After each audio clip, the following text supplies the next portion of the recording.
Hey guys, welcome back to my channel. What if Koneko was cute small sis of Naruto movie? Alright, there is a funny bit of background behind this story.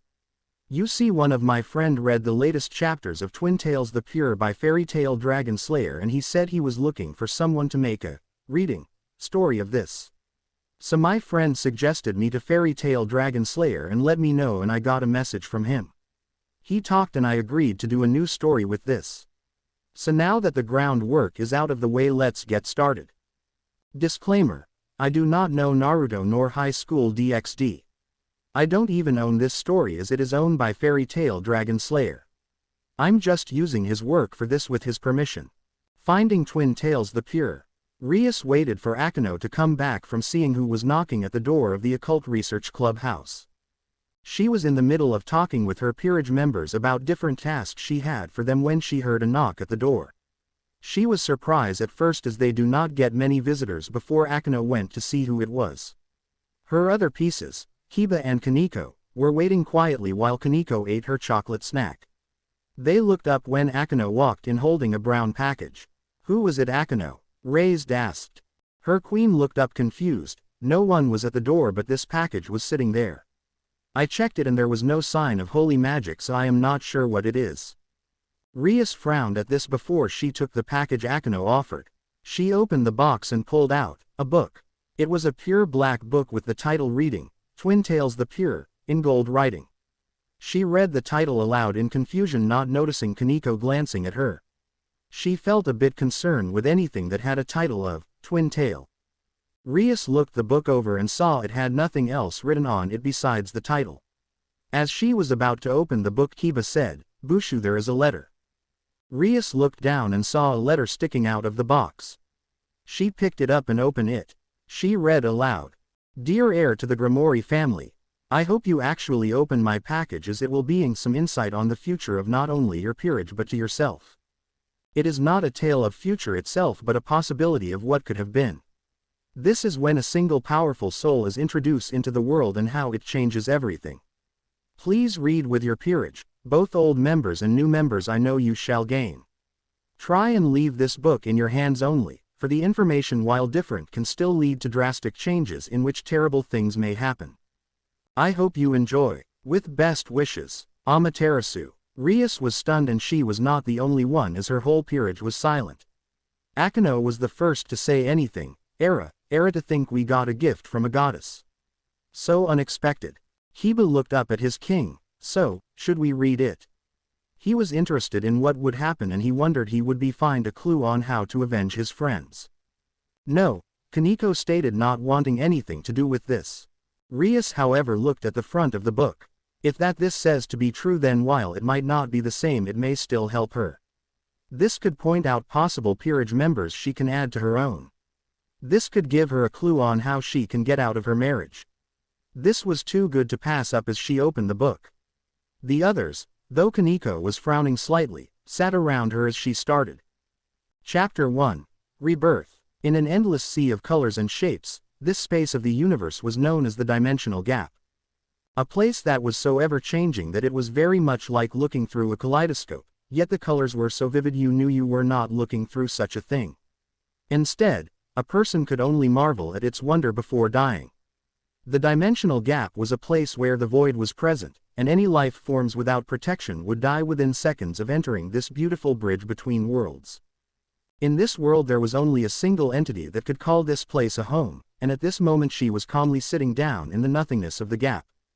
She was Ophis, the dragon god of infinity, and she was currently taking the form of a young girl with long black hair.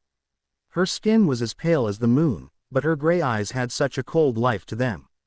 Her clothes were black with frills, but did not cover her stomach or chest. She simply wore two X-shaped black markings over her nipples to keep them hidden from the world. Instead of a skirt, shorts, or even pants, this goddess wore none other than simple frilly bloomers to cover her bottom. The group blinked hearing this. They've heard of the dragon god before, but they did not expect her to look like that. While a god, she is able to change her looks, it still stunned them slightly. Koneko felt a small sense of pride here. Almost every powerful woman she has met all had large figures and big breasts, even her king had a large bust. To hear someone even more powerful than them be considered to have a tiny figure much like her own was nice. She alone could call this place her true home, but she was currently not alone in this world that she enjoyed.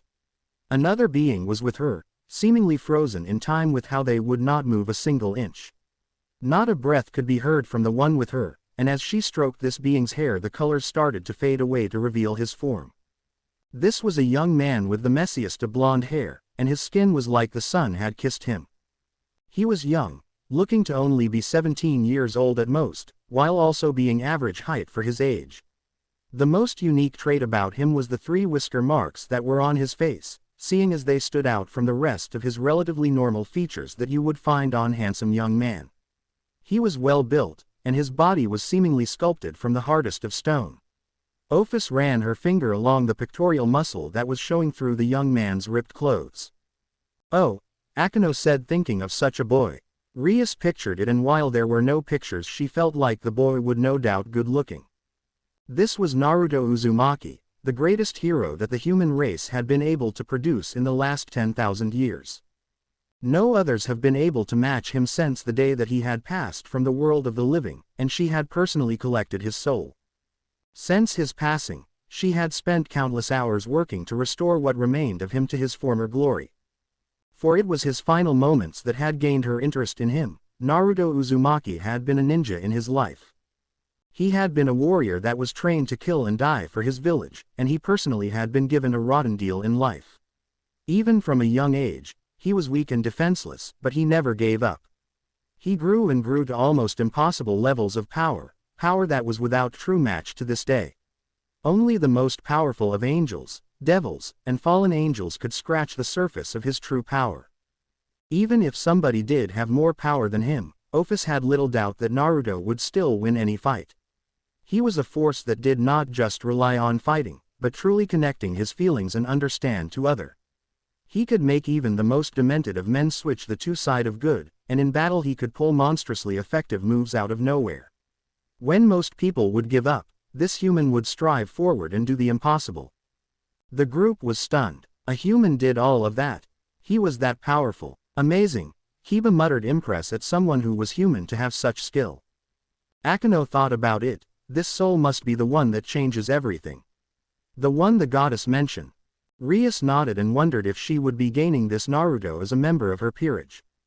This human made an impression on her on the day of his death all those years ago, and because of that she had decided that she would restore his soul and give this man that had been dealt a bad hand in life a new hand. She was going to allow him to become a new man, or rather, she would let him reincarnate into a happier life. She did have her own reasons for this, but she knew that one day his power may be needed again. This human, whose potential had been underestimated, had never reached his full potential, and if he was to do that he would no longer need to be human. On top of Naruto's unclothed stomach was an orange object, a jacket. This jacket was neatly folded on it, and the design showing on the back was that of a circle with more circle inside of it. Under that concentrated circle were 9 teardrop-shaped magatama, with the entire design being in black. Each magatama was lined up 3 to a row, into 3 rows like a square. She knew that if she allowed him all his previous power in this new life, then he would grow too arrogant in his nature, or at least he would become a wild card. That was why when she was in the process of restoring his broken soul, she took his greatest power from him and transformed it into an object. This jacket held his godly power that had killed a man that could indeed slay a god. The group was quite hearing this. He killed a man that could kill a god. "I rather not go up against him," Kiba admitted. "But he does not have that power," Akeno pointed out. "His power is now that jacket. I guess he will have to find it or something." Rias did not say anything as she read on, wanting to see this Naruto and who he would become. One day, this object would be made known to him and he would slowly regain what he had lost. He would regain his powers that had made him into the oppressive man to her. This was his sacred gear, amazing tools given to human souls so that they could allow them to do great or terrible things. She wanted this to be his, because once he was reincarnated his chance of naturally getting a sacred gear were 0. Only part of full humans were allowed these, and the family she picked for him to be reborn into was not human. Koneko bit her lip slightly. She knew what Naruto would become, if the title has anything to say about it. She hoped the two knew each other as she sure wished she had someone with her in her darkest days. She wanted him to have something of his old life, but she also wanted him to truly retain the pureness she had come to respect. That was why she would not haunt him with how he once was, and the memories of those he lost. As she rebuilt this lost soul, she had been slowly removing the things from his mind that would cause him great sadness. She would lock away the memories of his powers into his sacred gear, and should the day come that he activates it, she would start to watch him once more.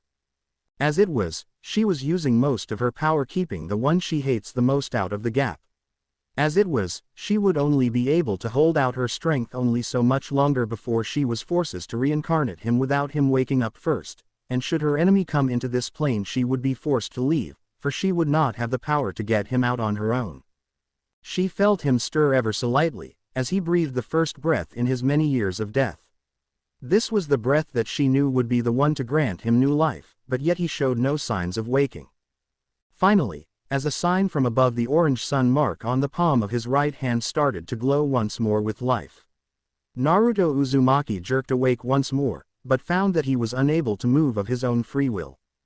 The group was on the edge of their seat waiting for whatever Naruto will do. Where am I? Naruto questioned weakly in his own mind, for he was without much of his memory at this time. The years passing having gotten him to forget much of what even Ophis did not touch, a clean slate given to a hero that was undeserved by the masses. Ophis would only do this for him and only him, and she placed her hand over his heart and got his attention. Uzumaki Naruto, you are in my home. I have decided to grant you new life. I have watched over you for so long now, Uzumaki Naruto. You were a great hero once upon a time, Uzumaki Naruto, but you were not given the life you should have had. Ophis spoke smoothly, not speaking any more than she had to. It is still nice of her, Kiba muttered, still surprised that the dragon god did all of that. Rias frowned, knowing that Ophis also had a plan of her own for Naruto as well. She spoke what was needed to get the point across and not a single thing more. She felt a shaking hand touch the side of her face, before moving to her hair. Such nice hair, as black as night. Naruto spoke the only thing he could think of as he gazed up at her, his hand finding the strength to move for the first time in so long. His eyes went to the sun on his palm, but he found more comfort in looking at this beautiful girl's hair. Ophis looked down at Naruto without showing her emotion, seeing as she made her hair this color because she liked the color black. Rias blinked here, after everything she says, and he focuses on her hair. Maybe he did not hear her, Akeno suggested, getting shrugs. Uzumaki Naruto, this is why you are being given a new life. You are a champion that came before your time. I have seen your soul, and your soul will soon find happiness that you were denied. Ophis spoke once more as snakes made out of the shadows of her powers came from her skin, and despite the texture looking like that of ink, they slowly crawled over Naruto's flesh and sank into his body. The jacket also glowing and sinking into his flesh as well, and right on the inside of the orange sun glowing on his palm appeared a second symbol inside the first one. Now that orange sun had a black infinity symbol inside it, the glowing sun and the black infinity. One fit him perfectly, while the other showed that she had a hand in his reincarnation. This was also her blessing to him, but would not become active just yet. Ophis closed her eyes, before she felt Naruto start to vanish from her lap. Just as he fully vanished, she felt the barrier she had been keeping up break. The Great Red had invaded her home. Interesting, Rias muttered, I wonder how much will change with Naruto being here. How do you know he will be here? Akeno asked. He could be anywhere. A feeling, Rias replied, I think Naruto will be a member of my peerage. The others looked at one another, they all thought the same thing. Will he really become a devil in their group, and what piece will he be? With Naruto. Ka-san, look at them, aren't they beautiful? A young woman wearing a black kimono asked as she held two small babies into her large chest. Her pitch black hair fell down to the middle of her back, and her golden eyes glowed with love for the two newborn babies in her arms. Her pale skin had a hint of red on it from how much happiness she was feeling at seeing the birth of her younger siblings. The two black cat ears on her head were twitching in excitement, while her two tails were moving swiftly behind her in joy. Koneko stiffened hearing this. That woman sounds a lot like her sister. It could be anyone, Any nekosho no matter how rare we are. Besides she said 2 babies so it can't be her. But no matter how much she denied it she had the feeling it was true. Each child in her arms were both beautiful in their own right. The one in her left arm was the older sibling of the 2 babies.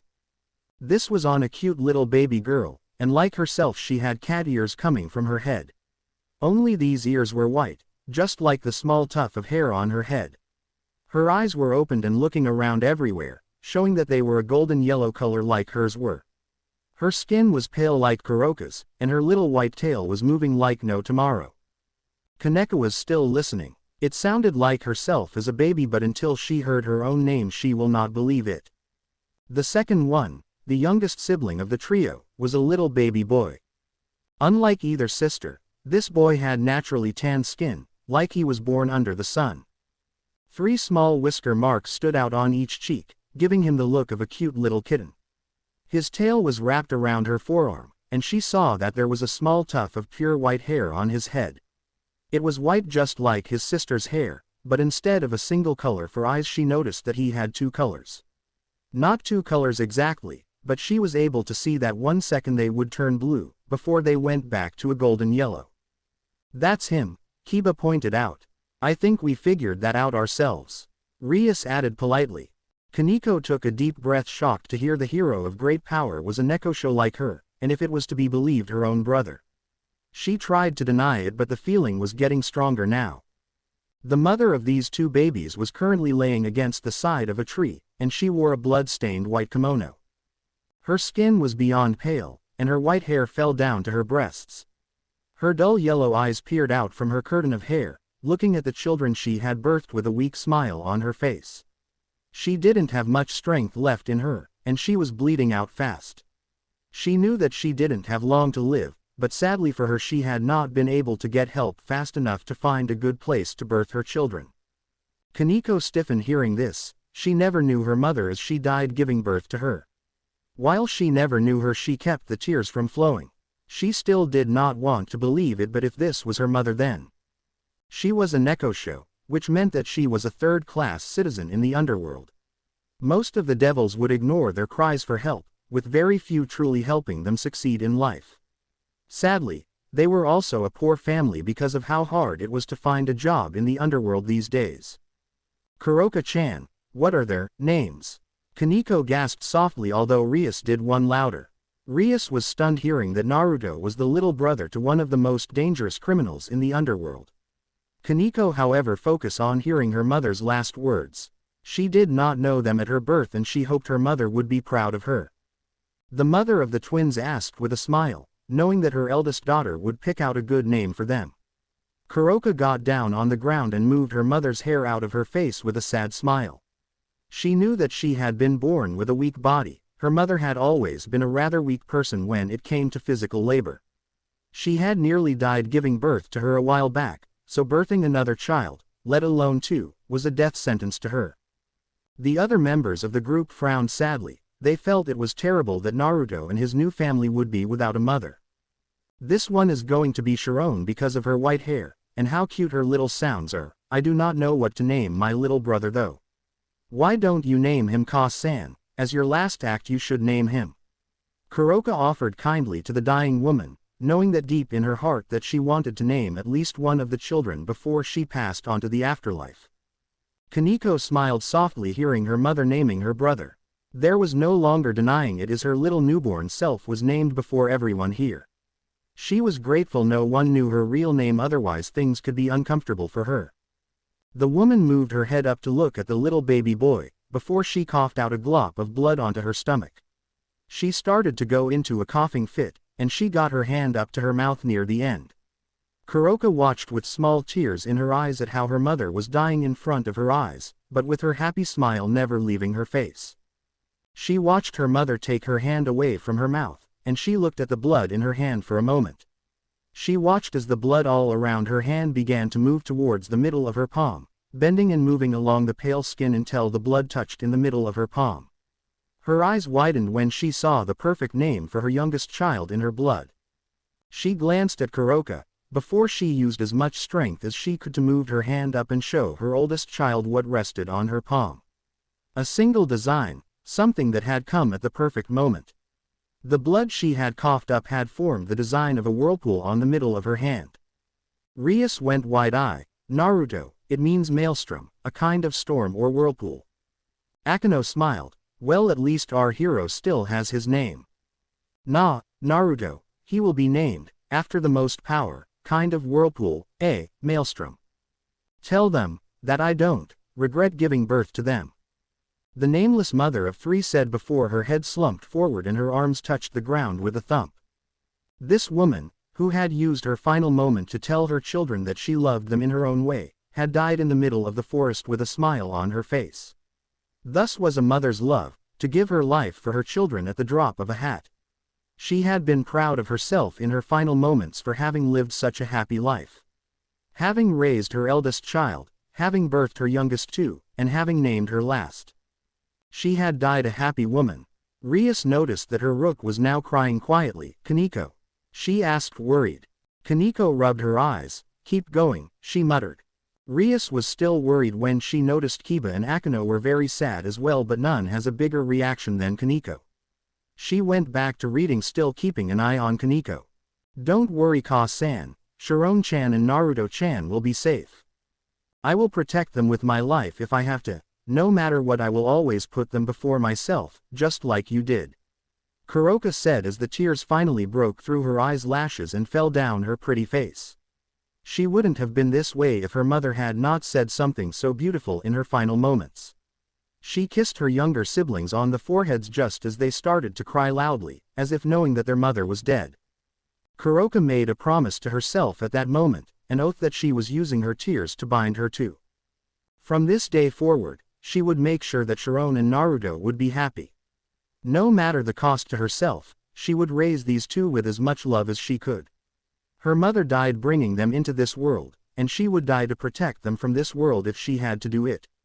That was the job of the eldest after all, to love and protect her younger siblings even if they grow to hate her. Koneko frowned here. Her sister gave no such oath, as far as she knew. And even if she did, she broke it easily with what she did. Life would be hard, it has always been, but if they were a family, then maybe things wouldn't be so bad. There was a saying that true love conquers all, and what love is truer than that of the bonds made between siblings? And that's the end of the chapter, Rias said as she closed the book. Oh, let me read the next one, Akeno pleaded. Rias blinked here. She only knew two people that called Graphia that, Seraphal and her brother. She did not expect them to be seen so soon. A handsome man with long red hair said as he rubbed the side of his head with his hand. By looks he seemed to be in his mid-20s, and his skin was fairer than you would usually see in a guy. His bright green eyes showed plenty of kindness in them, and he wore golden armor over his body that gave him an extremely regal appearance to him. He was Sirzechs Lucifer Gremory, and he was one of the 4 Satans of the underworld. Sirzechs was currently taking a walk down into one of the cities with his wife and servant Graphia Lucifer. Graphia Lucifer was a high-class woman with silver hair and silver eyes that seemed to take on a more serious outlook on life, which seemed to be there for the purpose of balancing out her husband's stupidity. She was seen wearing a maid's uniform, and she was frowning lightly at her husband. In truth, she really did love him dearly, but in public she had told him many times that his reputation was at stake by treating her with too much affection. Currently, he and she were trying to find something for his younger sister. Her birthday was coming up, and being the sis-con that he is, Sirzechs always tried his very hardest to get his younger sister the most amazing gifts possible. Rias smiled hearing of her brother and his wife Queen. She wasn't all that surprised at her brother's actions, but she tried to guess when this was now. We are here to find Rias-sama a gift. Sirzechs-sama, please remember this reason. Graphia pointed out politely, and she blinked with her husband when they noticed that something small was running towards their direction. Sirzechs was the one that caught what the small figure was when he noticed a small white-haired child covered in dirt running towards them with an armful of bread in his arms, and by the tatters his clothes were in it was easy to tell that he was homeless. Yet, his body was very healthy, and not underfed like that of the usual homeless children. The boy noticed them, and he seemed too startled for a second before he heard a commotion coming from nearby. A Nekomata. Well, this is a rare surprise, I thought that none of them were left. Sirzechs thought with a small smile on his face when he saw the young Nekosho, and a male one at that. Male Nekomata were so rare these days, that even in the already rare Nekosho race, they were considered more valuable than 10 castles worth of treasure these days. Koneko frowned at that. While she knew the rarity of her race and a male one at that, it did not mean she and her brother can be given a value like that. Even if she could be now as a servant to Rias. Any collector of yukai would be having an orgasm just by looking at a fine specimen like this one, healthy, young, and with a flare of life. They were both surprised when the boy looked behind him in a panic, before he started to use one clawed hand to climb up the wall to a nearby building. Just in time to, because moments later when he was out of sight a middle-aged man with an average appearance came from around the corner. Damn it, the brat got away again, this is the 4th time this week. Why don't those beasts ever steal from somebody else? Question mark. You hear me, you little brat, if you do this again I will catch you and gut you myself. The man shouted out in frustration at having his merchandise stolen once more by the brat that had just climbed up to the roof of the building. The couple were able to see white hair and white cat's ears sticking up from the edge of the roof, and neither really decided to tell the man that the thief that had stolen his bread was close by. It would seem that the man had given up anyway because he went back where he came from with an angry grunt. Rias giggled at this. It seems Naruto has made himself a cute successful little thief. So cute. Grafia was about to call out to the child on the roof, before she felt somebody bump into her from behind and touch her rear end. She and her husband turned around to lecture about how molesting the wife of a Satan was a bad idea, before they both saw a second white-haired child sitting on the ground while rubbing her head. This child was obviously a girl, and besides the pale skin she looked just like the white-haired boy with the bread. The girl shook her head, before she stood up and started to run away before either Grafia or Sirzechs could say anything to her. She ran behind the corner, and the white-haired boy vanished from the rooftop. Twin Nekomata. Well, this is a lucky day it would seem.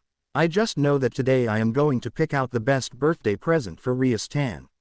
Sirzechs said with a good amount of excitement, and his wife sighed lightly and prepared to check how much she had in her purse for this perfect gift.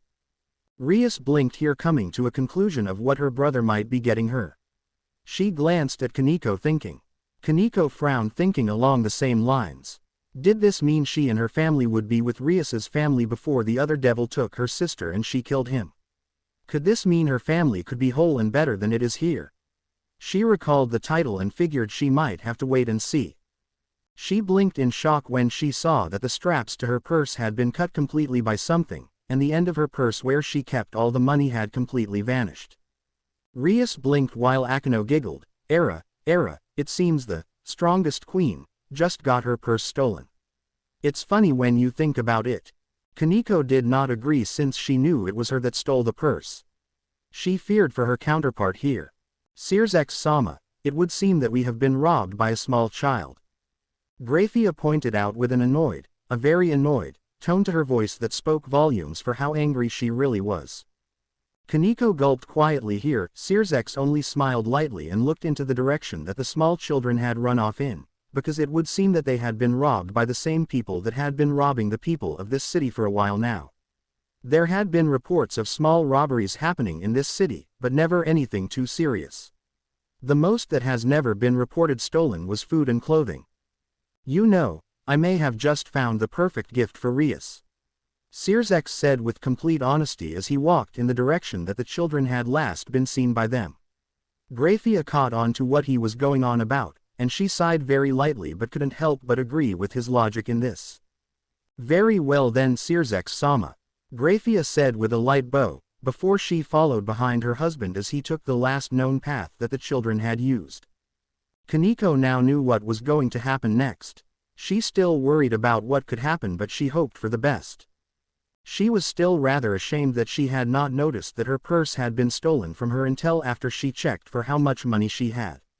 It was a blow to her pride that somebody had stolen from her, and frankly it showed that she was getting lax with her sensing ability if a child had managed to steal something so important from her. With Naruto and Sharon, it had been 5 years since the twin Nekosho had been born, and for the most part life had been fulfilling for them. Naruto and Sharon had each been well raised by their older sister Koka, and she had made sure that they would have everything they needed. Everything had been great for them, or at least as great as things can be when you are homeless. Sure, they had to steal for survival, but that was a small matter to the siblings. It wasn't like they were going to be sold things at the regular price anyway, so stealing was their only real option in life. From a young age Naruto and Sharon were both taught how to steal without getting caught, and using their senses to the limit so that they could avoid being catching them. If they were caught, then Koka would come in and knock the devil that caught them out, before she robbed them blind and they all went to safety. At least she teaches and protects them, Kiba pointed out, getting nods from Akeno and Rias. Today was actually a pretty big haul for the trio of siblings as Naruto and Sharon ran towards Koka as fast as their little legs could carry them. Lately Koka had been disappearing without telling them about it, and when she came back she would smell like blood. Naruto and Sharon never thought anything of it, but they were curious to what she did when they stole things. Koneko stiffened hearing this. What was her sister doing now? Would she do something like it did here? Oni-chan, I have bread nya. Naruto shouted childishly as he ran up to his giggling sister when she saw that he was having trouble keeping his balance with all the bread he had gotten. She smiled lightly at him, and the youngest of the group beamed when he saw her smile at him. He placed the bread in her lap. I got a purse, Sharon said with a very small blush on her face. To them money was a lot less important than food, so the winner of today's small contest was obviously Naruto, since he had managed to get enough bread for them to have a decent lunch. Since they didn't even really use money, most of the time they would just use it as a method to help start a fire. Then once they had a fire going they would only need to gather sticks. It was rather funny that when they got money, they literally threw that money away by burning it. Rias giggled here, unable to stop herself. The others either smiled, giggled or stared. Guess which one did which. Sharon placed the purse next to Koka, and the eldest sister placed both of the twins on her lap with a cat-like grin on her face. Both of you did very well, but it would seem that you still messed up slightly nya. Koka hinted when she noticed that somebody had entered their territory.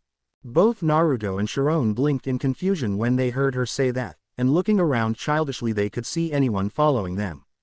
Koka frowned when she felt how powerful both of the people that were nearby were, since neither of them would be somebody that she would stand a chance against while protecting two children. She looked at the two children, before she smiled lightly and pressed them against her chest.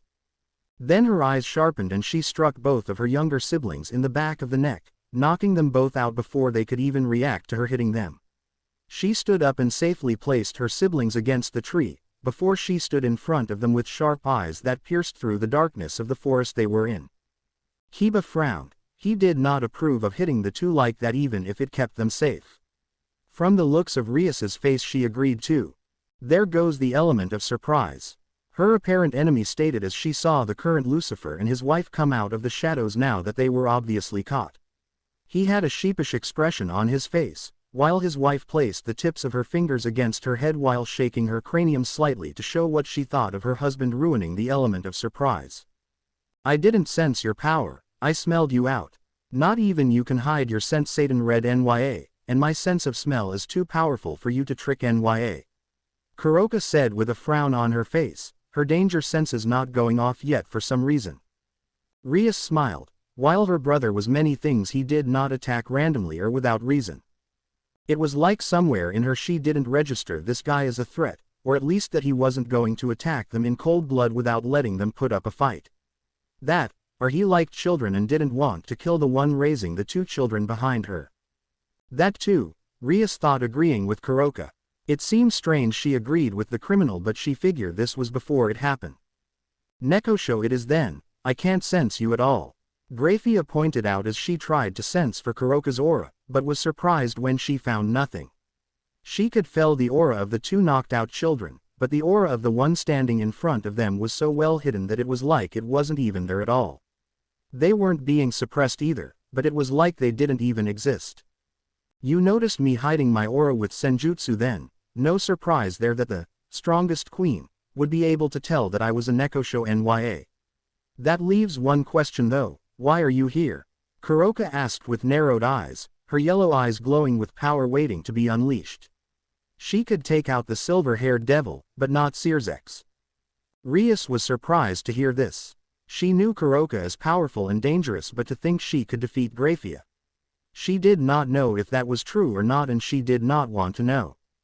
A Satan-level opponent would be far too much for her to fight at this moment in time, but an ultimate class devil was just in her range of ability. One good hit was all she would need. If she would get that hit remained to be seen. Now, don't be so hostile. We don't want any trouble, but we do need to get our money back. Sirzechs said with a silent wish that nothing got started over this. He didn't want to get the little kids to get hurt in the conflict, so he would try and play the mediator. He could already tell that Koka's and Grafia's opposite personalities would create friction between them. In the last few years, it had been confirmed that Koka had been killing dozens of devils around the area for some unknown reason. He guessed he got his answer from how she was defending the two smaller children behind her. Koneko blinked here. Her sister was killing devils to protect them. She did not know how she felt about that. She wondered if her sister felt the same and would have protected her. She did not know, nor did she think she could handle the answer. Take your money and leave Nya. Koka said as she kicked the purse over to them. She had no use for the money anyway other than for starting a fire. Grafia caught her purse, before she looked to see if it could be fixed. She sighed in relief when she realized that her purse would have to be repaired, but it was fixable. Koka's eyes narrowed when she saw that neither of the devils were moving from their spots, and they didn't look like they were about to leave either. Thank you for returning that money, but our business isn't finished yet. You see, we couldn't help but notice that these two had to steal to live. I will be honest with you when I ask you if this is the kind of life you want them to live. Sirzechs pointed out with a small wave towards Naruto and Sharon. Koka charged at Sirzechs with rage in her eyes, before she jumped back when she noticed that he was leaking out his family ability. The black and red power of destruction that originally came from the Bale family, but was later obtained when Lord Gremory married a woman from the Bale family. Such a power was just as deadly at her senjutsu. Both were pretty much one-hit kills to most opponents that didn't have experience fighting against it, or very high resistances. She was not ready to fight something like this, not without a plan for it, that is. Rias was on the edge of her seat, as was Koneko. Both were worried, but both for slightly different reasons. There is no other way to live for us. Devils like you have it easy. You were born with a high status, and society looked to you as the future Nya. We are considered to be the lowest part of low, and have to do anything we can to get up in the world Nya. Yet, we are still happy. You have nothing that you can do to help us. Koka said firmly, knowing that she wouldn't be able to go with this person. Rias was quite here while the others looked down. They knew how they would have been treated and such without Rias, and how she made their lives better. Rias knew she was born into a better life, but to hear it so bluntly was not something she heard at all. Her mother wanted her to protect them. It was part of her dying wish, so of course she was going to do everything in her power to make sure that they stayed as safe as possible. She was tempted, but she knew this could be a trap to take her out without her putting up a fight in the moment of surprise. I may not know what it means to work my way up from the bottom, but I do know that being raised as thieves will come to hurt those two in the end. They are innocent kids that have a hard life, and I want them to escape from that kind of life. You are no doubt a good sister to them, and I am not asking you to give them to me. That is why I have an offer for you. Sirzechs stated with a stern appearance that seemed to be a rare thing on his face when in private company. He didn't want kids to be punished because of how they were raised, and if he was honest with himself, he had some selfish reasons for this as well. Nekosho were the most powerful breed of Nekomata, and while Nekomata had the potential for senjutsu and yujutsu, the Nekosho had the potential to completely master yujutsu and senjutsu. The Nekosho were a high-level Yukai species, and even in his long life these three were the only ones that he had ever seen. They were just that rare, and they were a mostly female race. Finding a male Nekosho was something that he couldn't simply pass up. If a normal female Nekosho was worth 10 castles worth of treasure, then the male of the species was easily 10 times that much. Koneko frowned again hearing this, even if it would be true. Senjutsu masters had the potential to also harness their own Tuki, and with that Tuki they could enhance their speed, strength, and durability to amazing levels. The fact that they were also able to naturally use chakra, an energy that had a small amount of light properties, made them dangerous to devils. Not to mention that in theory a Nekosho that was turned into a Nekosho devil hybrid would be able to have a high resistance to light-based abilities. An offer NYA? Koka asked in surprise. This was something she hadn't seen coming. Grafia was looking at her beloved with an expression of confusion as well. She had only been aware of him wanting to get their money back. Rias was now smiling, thinking of having new friends and new powerful pieces. She then paused and glanced at a frowning Koneko. She knew what she was before she became her rook. She did not know much about Koneko's past, even her own name, before she helped the girl and gave her a new name as a sign of friendship. Could this be? Yes, if you agree to these conditions, then I promise that you and your family will be able to live a life of relative comfort. You won't have to worry about being attacked randomly, and you shall have a bed to sleep in each night. Sirzechs tempted lightly, while the idea started to tempt Koka even further. This was starting to sound too good to be true. As far as she knew, no devil was kind enough to offer others something without something in return. Somebody from the Gremory family should be no different, no matter how nice the family was rumored to be. They were devils after all. Rias' pouts here slightly muffled. While she could understand Koka's worry and point, she felt her family pride being challenged. Even if she was biased. What is the catch NYA? Koka asked with her arms crossed under her impressive rack, and Sirzechs nodded slightly at how she wasn't falling for how tempting he was trying to make the offer seem. Simple, you will work under the Gremory family as our personal spy. You will be sent out on missions when we ask, and you will be expected to remain a mystery. That means that if you are caught, the Gremory will deny ever having anything to do with you. My family will cut all ties with you. The second thing is that I would like for your siblings to become a part of my Rias Tan's peerage when she gets her evil piece set. Sirzechs stated with a small smile on his face.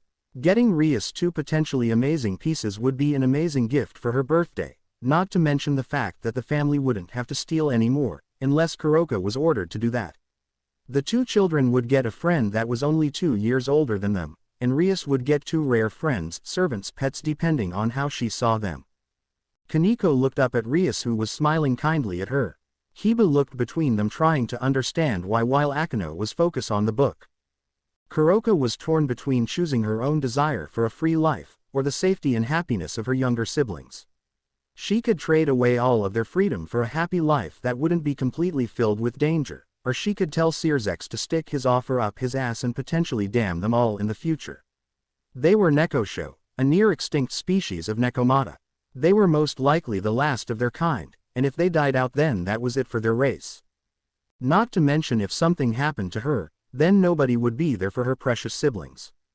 It was a gamble. She could do this and make sure her family was safe, or toss the offer away and throw away this chance of safety.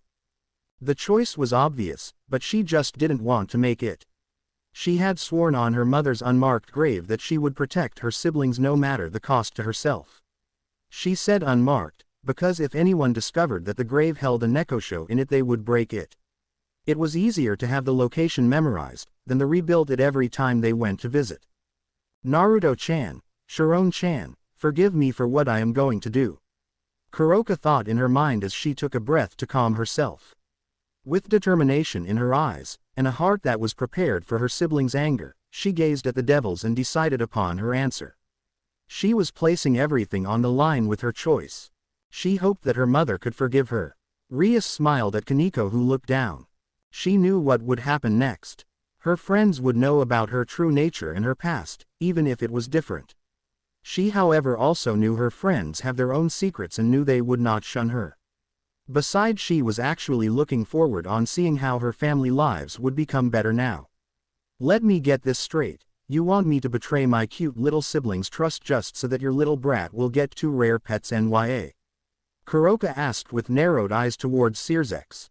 Akeno giggled at what Rias was called, while Rias gained a slight twitch in her eyebrow.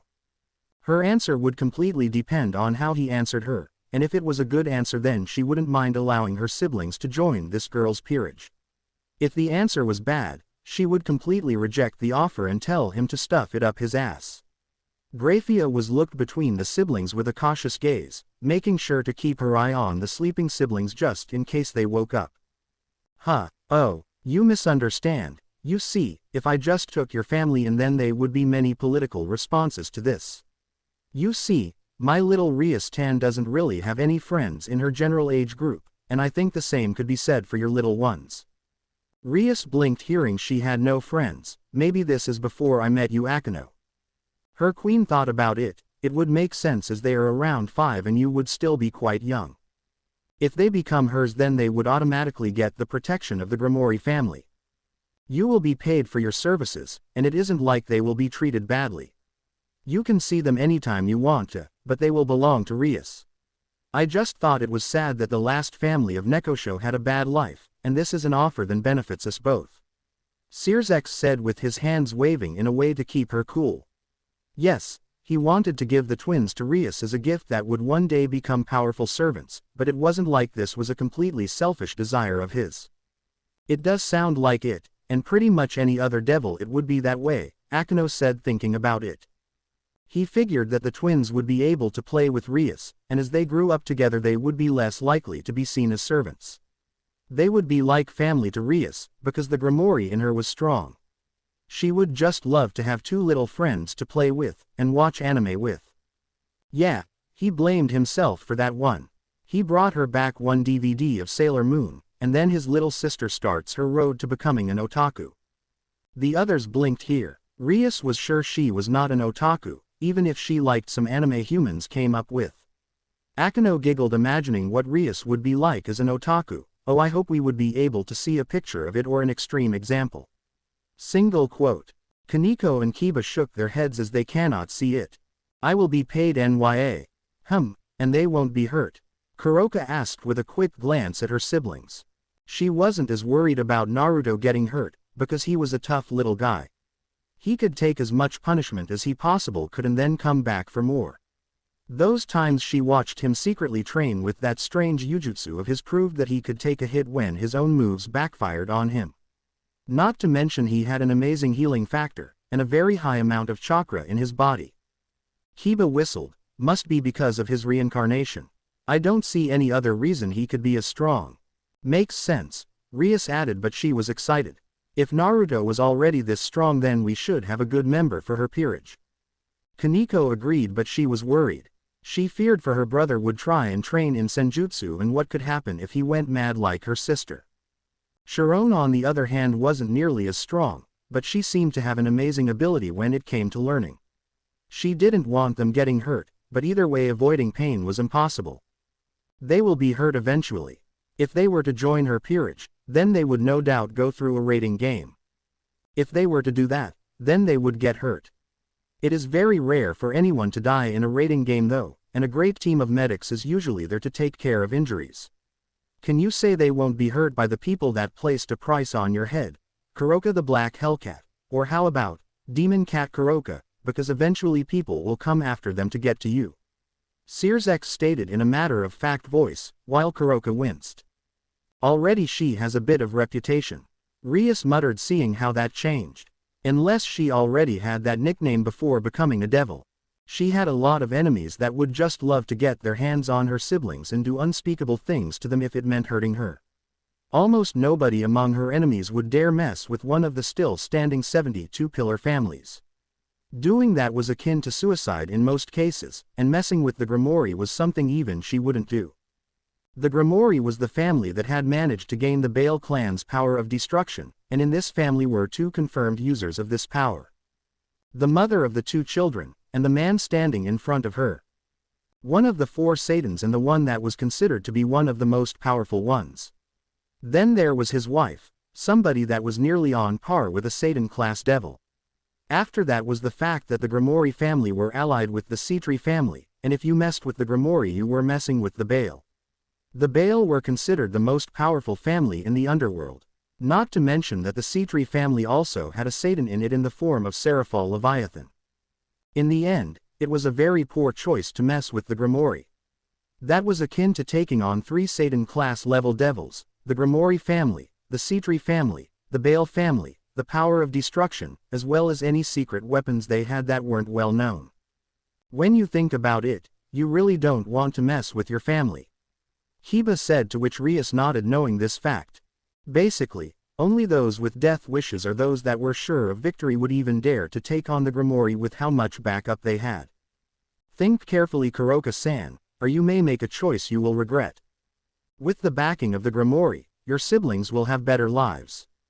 One day if they ascend through the ranks they can own their own land, and will be able to gain political power that a Nekosho has never had before. Can you really hold them back from getting a good live because you don't agree with the methods, or you want to selfishly keep them to yourself? Graphia questioned with narrowed eyes as she gave Kuroka a bone-chilling look that sent guilt right to the depths of her soul. The way they were talking was making her feel like she was the bad guy for wanting to keep her siblings to herself. If they were speaking the truth, and her abilities were saying they were, then Chiron and Naruto would be much better off living at the Gremory castle. They could have a great life, and one day they could gain a greater amount of freedom despite the fact they were going to be pretty much slaves for a while. Koneko was quite thinking. She would not deny her life is better with Rias and she did not have to worry about anything. While she knew this, she was not sure how this version of her will take it. Hearing the argument made sense to her, but this version was only 5 and might not take it as well. Nekosho lived bad lives because of the danger devils considered them, but if they gained a high status then they would be proving that Nekosho meant devils no harm. Their race would thrive, and be reborn once more. They would be better than ever, and that was her ultimate goal in life. She wanted the Nekosho to flourish again, and despite the trade-off being her freedom, this was a great way to get started on her goal. Okay, but, if they are mistreated you better expect me to take my pound of flesh nya. Kuroka threatened the two, before Sirzechs nodded. If anyone ever hurt Rias he would be very much the same way, so he could understand exactly where she was coming from. Rias pouts here but did not deny that her brother was a bit overprotective of her and would go after anyone that hurt her. She just sometimes wishes he would not make things so embarrassing for her. Maybe this is what Sona feels like with her sister. The burden of being an older sibling was one that should not be taken lightly, nor looked down upon. It was a very demanding job, and both elder siblings took it very seriously, for different reasons. Kuroka promised her mother that she would look after them, while Sirzechs didn't know the hardships of truly having to raise his sibling. Very well then, that is great news, but is there anything I can do for you to seal the deal? Sirzechs asked one final thing before the deal was sealed, and Kuroka instantly knew the answer to that. It was the one thing that he could do that she would sell her very soul for, besides her siblings' lives, and it was something she couldn't do on her own. What is it? Akeno asked, excited about the story so far. While no one was in pain yet it did not mean it was bad to her. Let me read and we'll see, Kiba said before he went on. 1 week later, Eureka the white cat, a loving mother, a great cat, and a selfless soul. Koneko was still hearing this. While the others knew this was the mother to the heroes, Koneko had to force to tears from forming in her eyes. Kuroka stood in front of her mother's new grave that was located in the Gremory graveyard, a place that her gravestone wouldn't be destroyed. With this she had finally been able to give her mother a proper send-off that was fitting of such a great woman that had died bring 2 children into this world. Kuroka was wearing a black hooded robe over her normal clothes, and it was in the middle of the night. Naruto-chan, Kuroka started as she addressed her siblings while standing next to them. Instead of the scraps of clothes they had been wearing before, now they wore real clothes. Naruto was wearing a simple t-shirt and shorts, while Chiron wore a small yellow dress. She didn't get to finish her sentence though when she felt Chiron give her a now neutral look that spoke volumes of how annoyed she was at her elder sister. Someone's in trouble, Akeno said in a sing-song voice. Kiba paused as the description of how the younger sister acted. He glanced at Koneko for a second, seeing similarities between the two. Could it be? Kiba wondered for a second before going back to reading. That isn't my name anymore, I lost that name when you sold my life away. The group winced here at the truthful statement. The girl that had abandoned her name said with a heated tone, something that Kuroka couldn't help but wince at.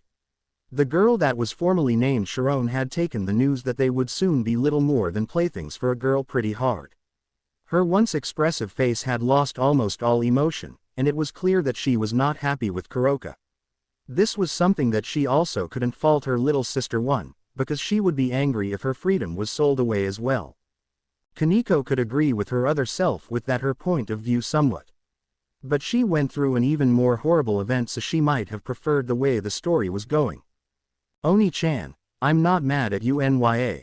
Naruto said after a few moments as he rubbed his arm, and she smiled at him softly.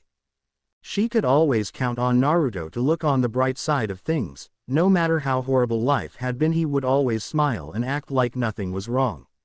He wasn't even hiding his emotions. It was like he had lived a previous life before now, and in that life he had gained a complete mastery of his anger. It was something that she knew would come in handy when his body was strong enough to handle the strain of senjutsu. Well, he is reincarnated, so it might not be that far off. Rias said while Koneko was still nervous at her brother, even if he is not her brother here when he trains in senjutsu. Akeno found it amusing how he does not get down by anything. She hoped her counterpart found a way to make him scream. Have you met with that Rias girl yet Nya? Koka asked with a slightly sad look, before she smiled when Naruto smiled and started to nod just like his childish nature told him to. Ooh, she is really nice, but a little weird Nya. I thought devils were supposed to be upper meanies, but she was really nice. Rias pouts, I know devils are seen that way, but really. Akeno giggled, he has high expectation for you then. Too bad he was disappointed. I really like her pretty hair Nya. Naruto said after a moment when he remembered the girl's extremely deep shade of red hair. He didn't know why, but he really liked unique hair colors like that. Rias blinked here. Sure, she was pretty, among other things, but her hair was not the first thing mentioned. It was third or fourth at least. She then noticed Kiba stopped reading and looked stunned. Koneko had a feeling what it was about but said nothing. Rias raised a brow. Kiba, what's wrong? Kiba looked from her to Koneko, who nodded slightly and nearly unnoticeable. He sighed before he read the next sentence. She named me Koneko. Rias and Akeno were stunned. Rias knew what her rook was before she became a devil, but her past before that was unclear to her. Rias helped Koneko recover from her traumatized state when she came to her care. She given her friend her name as she never gotten it. Akeno looked at Koneko. Koneko. Said girl looked down before her cat ears and tail appeared. It's true. Kiba said nothing. While this was shocking, he knew it changed nothing. Anything else all this did was help him connect to her. Akeno smiled. Odd as the little kitty she stopped by a harsh, even by her standards, from Koneko. Rias cleared her throat, getting Akeno to stop before she started again. While we learn something important, this means nothing. Koneko is still the Koneko we all know and love. This version simply has an early start in being our friends and has a great brother. Koneko stared at her king and nodded. Rias smiled, knowing everything would be fine with Koneko. She nodded to Kiba to get him to read again. The now renamed Koneko said without emotion, and once more Koka winced. She had been the person to give Koneko the name Sharon, so to hear that the name she had gifted her sister with had been replaced was a serious blow to her. She had to admit that the name really fit her though. Koneko and Rias nodded together as they agreed with this. She doesn't put Nya at the end of her sentences anymore. She must really be angry at me. Koka thought sadly, before she felt like slapping herself when she saw Naruto's face fall as well. She didn't know why, but Naruto was very sensitive to people's negative emotions. If she felt sad, then that sadness would in turn affect Naruto.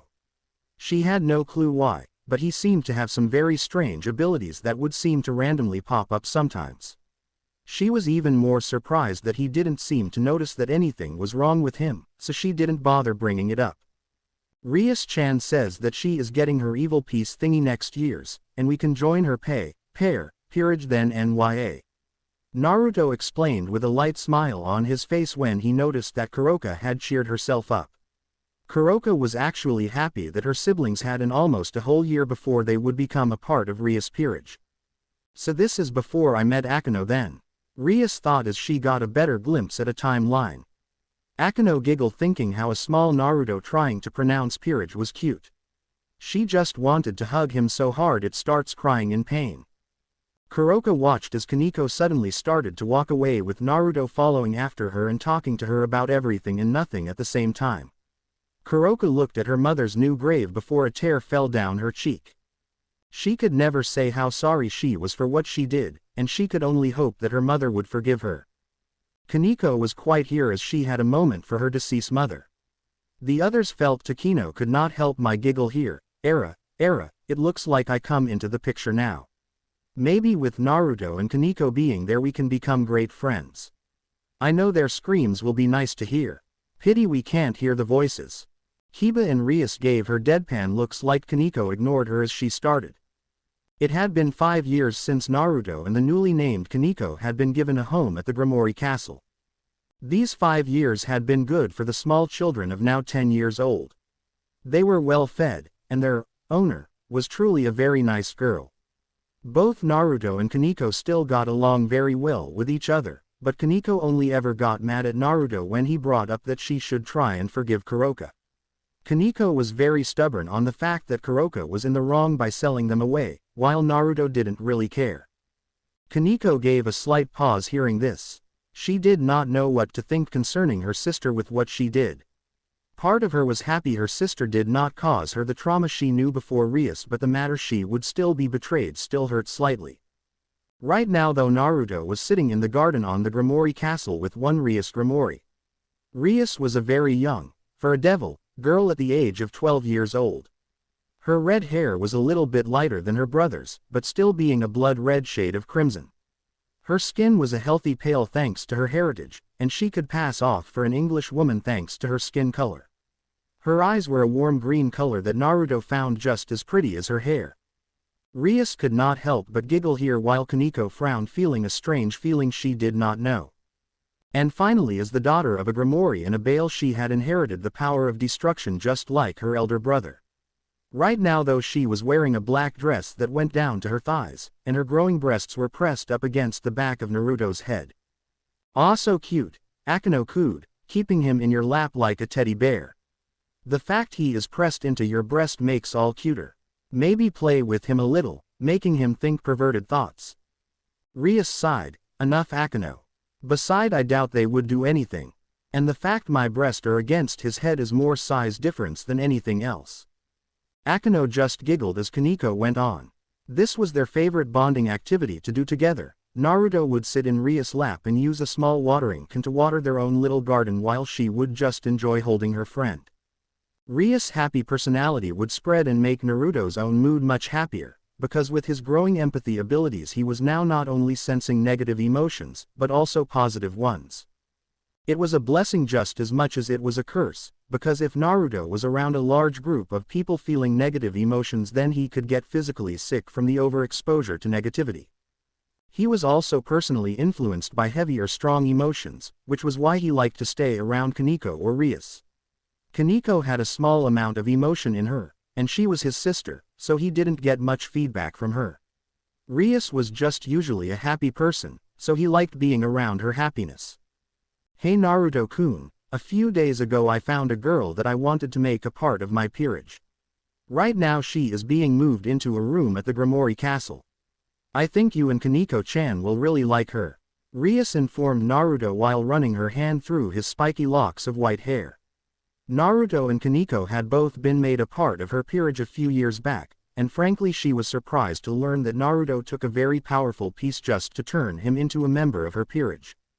Rias blinked. "Really? Akeno was quite as well. I assume he took a rook like his sister or a bishop. What piece would make him seem so powerful?" Koneko had an idea but read on keeping it to herself. The evil piece system was designed much like the game of chess. There was the king of each peerage, in this case that was Rias. "Wait, we already know this," Kiba said. "Can't we skip this part?" Rias sighed. "I'm sure it is not long. Besides, something could be snuck in there, so we might as well get everything." The others sat there bored as Koneko explained that they already knew. From there you had a single queen piece, 2 rooks, 2 bishops, 2 knights, and 8 pawns. That was also the importance of the system. A queen piece was worth 9 pawns, a rook piece was worth 5 pawns, both bishop and knight pieces were worth 3 pawns, and finally the pawn was the lowest piece. Of course, that wasn't to say they were the weakest either.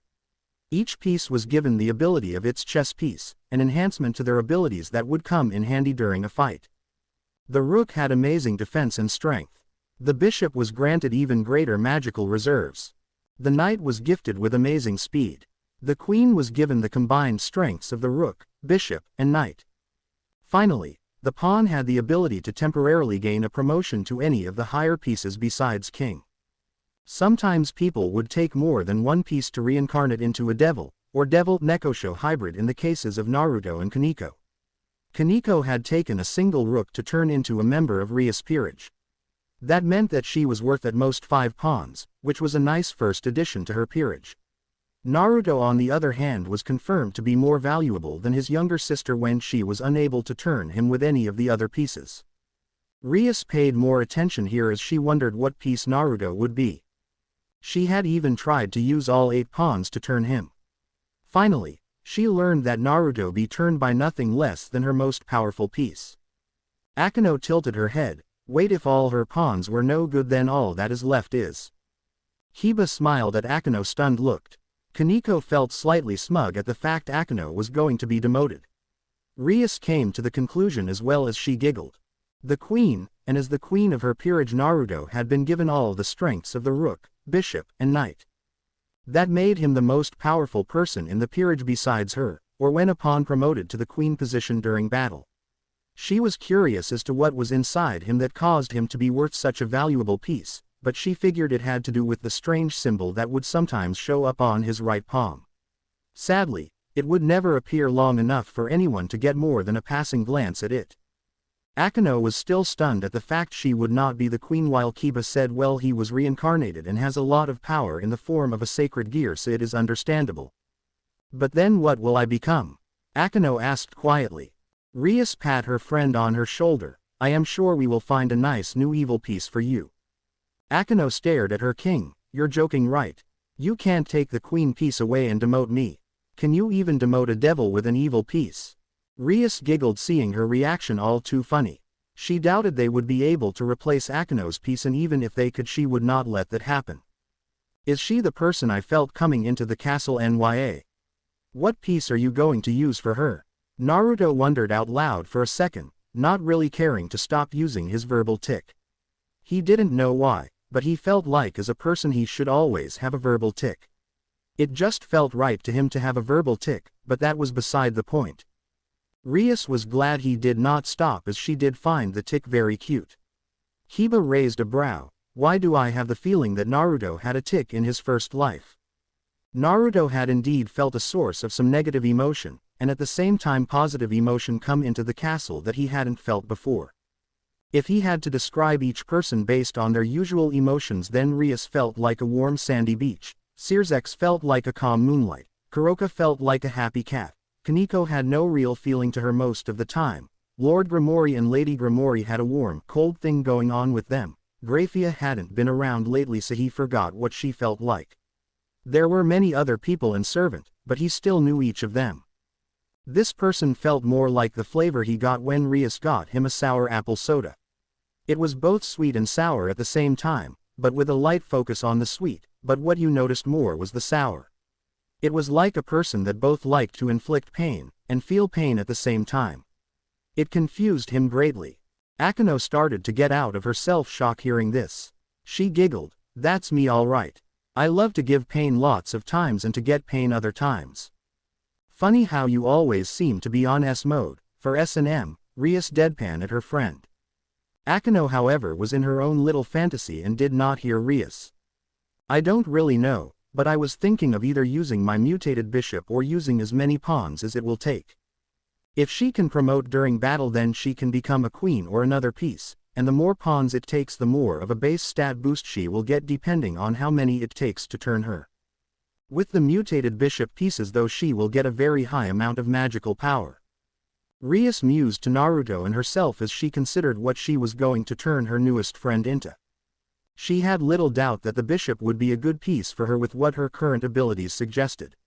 The woman that she had come across while on a trip to the human world had an already very high amount of magical power, and she knew how to properly use it already. Yet the normal bishop wouldn't be good enough to turn her, and she wanted to save the mutated bishop for somebody with a powerful sacred gear. Rias agreed knowing Akeno was too powerful for a simple bishop, but she hoped she did not use the mutated piece. If she did then she would not have Gasper in her peerage or as a friend. Mutated pieces were rare pieces that only 1 out of every 10 devils got when they were given their evil pieces. Rias got very lucky by getting one, because they could turn people that were worth a lot of pieces with just 1 piece. Sadly, Naruto's body had also rejected that piece for some reason. Mutated pieces weren't perfect though, because like regular evil pieces they were unable to turn gods, Buddhas, and dragon gods. Not everything was known about them either, and it was said that the boost somebody got from a mutated piece was twice as powerful as the boost from a normal evil piece. How about the Rook? If you want them to use magic as their main form of battle, then that would leave them weak to physical damage. Wouldn't it be better to give them a defense, and then just have them train their magic to a high level? I mean, just because somebody is a Rook doesn't mean that they can't fight with magic nya. Naruto questioned Rias with his head tilting to the side. Akeno blinked her and she was not the only one. A Rook, me. Rias hummed as she went over what Naruto said. Well, Naruto makes sense, and since you can't be a queen it is a good second option. Besides, think if it this way, you could suspires people as a rare Rook that can use magic. Akeno thought about it before she giggled. Yes, I can see their faces. The shock before they get all so wonderful pain. Plus as a Rook I can almost as many hits as a queen, and I can also get up close to cause pain hand to hand and with magic. I would be able to hear their screams and see their pain up close that way. The group's sweat dropped seeing Akeno in another fantasy with a blush on her face. Koneko ignored the queen and went back to reading. He never understood why people seemed to think that just because somebody was physically strong because they were a Rook that they couldn't fight mainly with their magic. After all, you could make your magical talent grow by training with it hard enough. Rias blinked in surprise at not thinking of that before this point, but she had to admit that it would be a very good tactic for the element of surprise. If people got used to somebody only using magic to fight, then they would forget that somebody was physically strong. That would lead to them trying to get in close to attack, and that would be a fatal mistake when you learned that they were just as strong as they were magically strong. Rias nodded to this logic and felt bad that she never thought of it before. She still had 1 Rook, so she might be able to do that here as well. I really like that. With a Rook being worth 5 pawns there is also the chance that it will be enough to turn her. Very good idea, Naruto-kun. Rias praised Naruto while she started to rub her cheek into the top of his head, and he was grinning with a peace sign at how his idea was a good one. He started to water the recently planted rose bush with his watering can, and as he began whistling he felt Koneko close by watching them while a slight hint emotion flared for a moment too brief for it to register to him. At first she had gotten rid of her emotions because of how betrayed she felt when she learned that Koka sold them, but now she kept her emotions away because this was her way of protecting Naruto from being forced into feeling her emotions. Koneko stared at the passage wondering what that meant before she read on. She thought that if she didn't visibly show her emotions then Naruto wouldn't be affected by them, which was somewhat true. It was easier for him to feel emotions that people were showing, but it was almost impossible to truly hide them from him. That was why it was almost impossible to get the drop on Naruto, because he could sense everyone's emotions if they were around him. You might be able to hide your energy signature from him, but if you felt even the slightest bit of emotion while in his range then he would know you were there. So this is the boy queen you mentioned, eh? A feminine voice called out from behind them, and while Naruto wasn't surprised by the sudden arrival, he had felt her coming. Rias almost jumped when she heard that laughing. Naruto hopped out of Rias' lap, before he turned around to see who it was while Rias dusted herself off. Naruto was able to get a good look at the person in this time, and he had to admit that like Rias she was pretty. Akeno smiled. He is such a flatter. But boy queen, not bad, but I think I can think of something better than that. The person that had entered the garden was a young female around Rias' age with long black hair that she had kept up in a ponytail that was wrapped with an orange ribbon, much to his joy. By long hair he felt long, because you could see that even in a ponytail her hair went down to her knees. She was wearing traditional shrine maiden clothes that showed that she was already well developed in the chest area, and her skin was paler than Rias, it would seem. Her eyes were a seductive shade of purple for some reason, and he could see that she was the kind of person that liked to tease others. This, boy queen, is called Naruto. What's your name, nya? Naruto asked with a friendly gesture of introducing himself first. The girl didn't get to answer because Rias decided that it was her job to introduce members of her peerage to each other. She would get Akeno and Koneko to meet each other later. When Koneko was willing to talk to Akeno, she had a hard time warming up to people after all. Akeno sighed. Yes, you were like that, Koneko. But still, this brother will be so much fun to tease as well. Koneko gave a slight glare before reading. This is Akeno Himahima, and she wants to become a member of my peerage. I met her in the human world during my latest trip there. Akeno, this is the queen of my peerage Naruto, which makes him the second in command when I am unable to order commands. I hope the two of you can get along, Rias said while grabbing Naruto's hand and pulling him towards Akeno, and then she grabbed Akeno's hand and forced the two of them to shake hands. Naruto smiled while shaking hands, but then he felt a really brief sour feeling coming from Akeno when a small grin spread across her face. Oh, he and I can get along really well, Akeno commented with a sensual lick of her lips, and Naruto looked away from her while letting go of her hand. Her teasing had gotten to him, mostly because he was only used to his older sister teasing him. Sadly, Koka had been on a secret mission for the last year, and he had not seen her in a while. Rias blinked, remembering the deal her brother made with Koka. I wonder what she is doing for him. Single quote. Koneko paused, hearing more of her sister. It has been years and she tried to forget about her and the pain she caused. It hear her so often will be hard to Koneko. Maybe Rias won't mind her sleeping in her bed with her if it was too much to sleep tonight. He moved behind Rias so that he couldn't see Akeno and get teased more, while she covered her mouth with her hand and giggled again at the first teasing. Rias summoned her remaining rook piece and held it in front of Akeno. So Akeno, how would you like to become the second rook of Rias Gremory? Rias requested with a small smile on her face, and Akeno nodded lightly with her smile showing what she was truly feeling on the inside. Naruto smiled behind Rias with the back of his head pressing against her back, and his tail wrapping around her leg. The peerage of Rias Gremory had grown from 2 to 3. Koneko closed the book, happy it was over. Akeno pouts here, still slightly upset she would no longer be queen. But the ideas she kept getting was starting to make up for it. She grabbed the book from Koneko. My turn. I want to read and see what kind of pain I get to cause. I hope Naruto has a nice scream. Pity I won't be able to hear them. Naruto sighed as he sat in the middle of a group of girls that just wouldn't leave him alone, not that he really minded the attention that much. This was actually a good thing because many of these girls around him called him cute and brought him sweets. So in the end he would act nice and polite to the girls, not that he had a choice with the fact that Rias was making him come to this place 5 days a week. In the past 5 years since Naruto had met Akeno, a lot had happened to the Gremory group, as they had been nicknamed for some reason.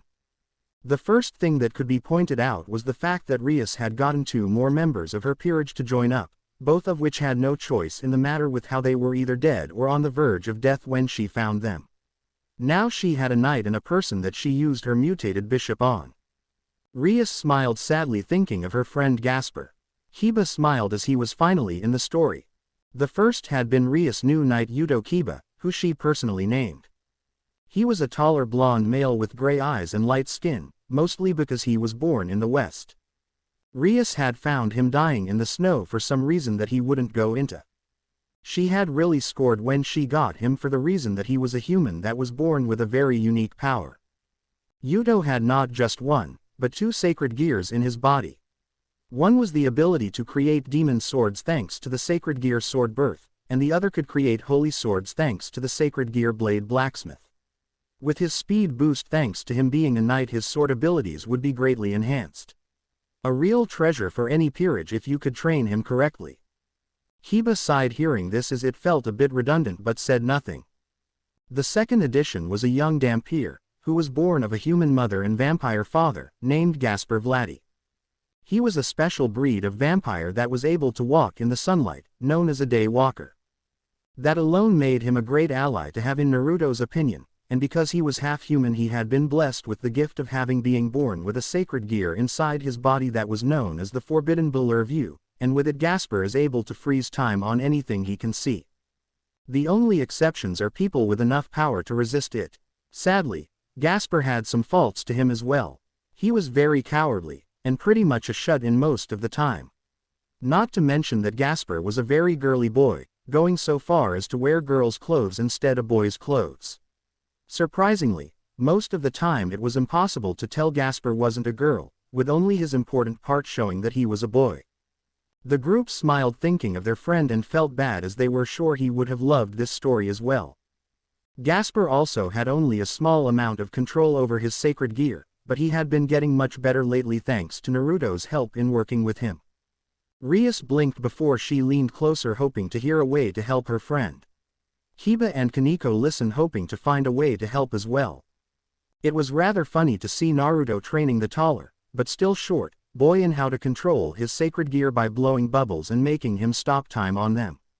Gasper had just enough control over his sacred gear at this point that he had barely been allowed to roam around freely, because once he had been threatened to be sealed away if he couldn't gain control over his sacred gear. Rias gasped as tears come from her eyes. Gasper can learn to have control. She vows to work harder to help Gasper so he can be here with them. If the Gasper in this timeline can do it, so can hers. My head hurts, Naruto thought as he opened his mouth and sighed. Right now Naruto was located in the one place that was filled with so much emotion that a person his age would go crazy if they had his abilities. Yes, right now Naruto was going to school just like Rias and the rest of her peerage. His emotion-sensing powers had only grown more powerful as he grew older, and now he was stuck in a place that had hundreds of emotions running around it at once. Naruto closed his eyes and brought his ability to the back of his mind so that he could try and hold back the river of emotions from everywhere around him. Open up, Naruto-kun, I made this chocolate myself. One of the girls that he was surrounded by said, and with his eyes closed he opened his mouth and allowed himself to be fed a small ball of chocolate by the girl. Koneko pouts here. Not only is her brother being fed sweets but also by girls that no doubt want to keep him for themselves. He heard the entire group giggle as he chewed on the sweet ball, and all of a sudden he felt a rush of happiness hit him like a tidal wave. Deep in his gut he felt a rush of happiness, and he himself was forced into feeling happy as well thanks to this. This was part of the negative aspect of his ability, he was directly affected by the emotions he was getting. Powerful emotions affected him more, and he could resist other emotions that came from weaker sources. Akeno raised a brow, then why doesn't he just turn it off? Maybe he can't, Hiba suggested, not really sure. This wouldn't be a problem most of the time, but that was for people that could turn their ability off. Naruto could not turn his ability off no matter how much he wanted to or tried to. He could feel hundreds of people's emotions at all times, and when he was personally close to somebody he was even more affected by their emotions. If he was in contact with somebody he would also be able to feel it much stronger than before. The only saving grace was that if he was in contact with somebody, their emotions would help block out other girls' emotions. That was, he tried to be in contact with at least one person whenever he was at school. Otherwise his head would be swirling with hundreds of emotions that were not his own. Wow, sucks to have that, Hiba added, not sure what else to say. Akeno was smiling thinking of how much pain Naruto could be in with so many emotions. She was sure her counterpart convinced Rias to have him go to class for this very reason. I wonder whose lap I am sitting on today. Naruto wondered as a different girl tried to feed him a chocolate ball as well, and in the distance he could feel three extremely jealous people. Naruto opened his eye and tilted his head back so that he could see whose lap he was sitting on during lunch today. Naruto felt his head rest between the girl's breasts, and he blushed very softly at how soft they were when they were touching his head. Anyway, with that the three jealous spikes grew by 10 times, but he tried to ignore it as he looked at the girl's face. The girl that he was sitting on today was a member of the Kendo Club, it would seem, and if he remember right then her name was Murayama. She was a girl with brown hair that she kept in 2 ponytails at the back of her head, and brown bangs framing her face without covering her warm yellowish-brown eyes. Her body was well developed for a human girl, being on the more attractive end of the scale. She wasn't even fazed by the fact his head was nuzzled between her breasts, all she seemed to care about was that she wanted to have her arms around his stomach at all times. As a member of the Kendo Club her body was very well fit, which made her even more beautiful instead of those diet girls that barely ate. Rias focused on the girl mentioned thinking, the way Naruto described her seems like he knows her very well. If that chapter has anything to go by, That means she could be a pawn I can use. Single quote. I heard you like fish, so how about some of my home-cooked catfish? The second girl of the group said as she used a small fork to move some fired fish towards his lips. This second girl in the group of 3 girls, today, said as she fed him a fork of fried fish. Naruto looked over her again as he started to chew on the fish, and after the sweetness of the chocolate he had to admit the fish tasted great. This second girl was the other member of the kendo club that had the best body, and she was Kata's. A girl with very light brown hair that seemed to be tinted red, and she was the one that had paler skin and reddish-brown eyes. She was smaller than her friend all around, including the chest area. Her most notable trait was her short hair that she had held out of her face to show off her forehead. Rias smiled slightly at the sound of another pawn for her.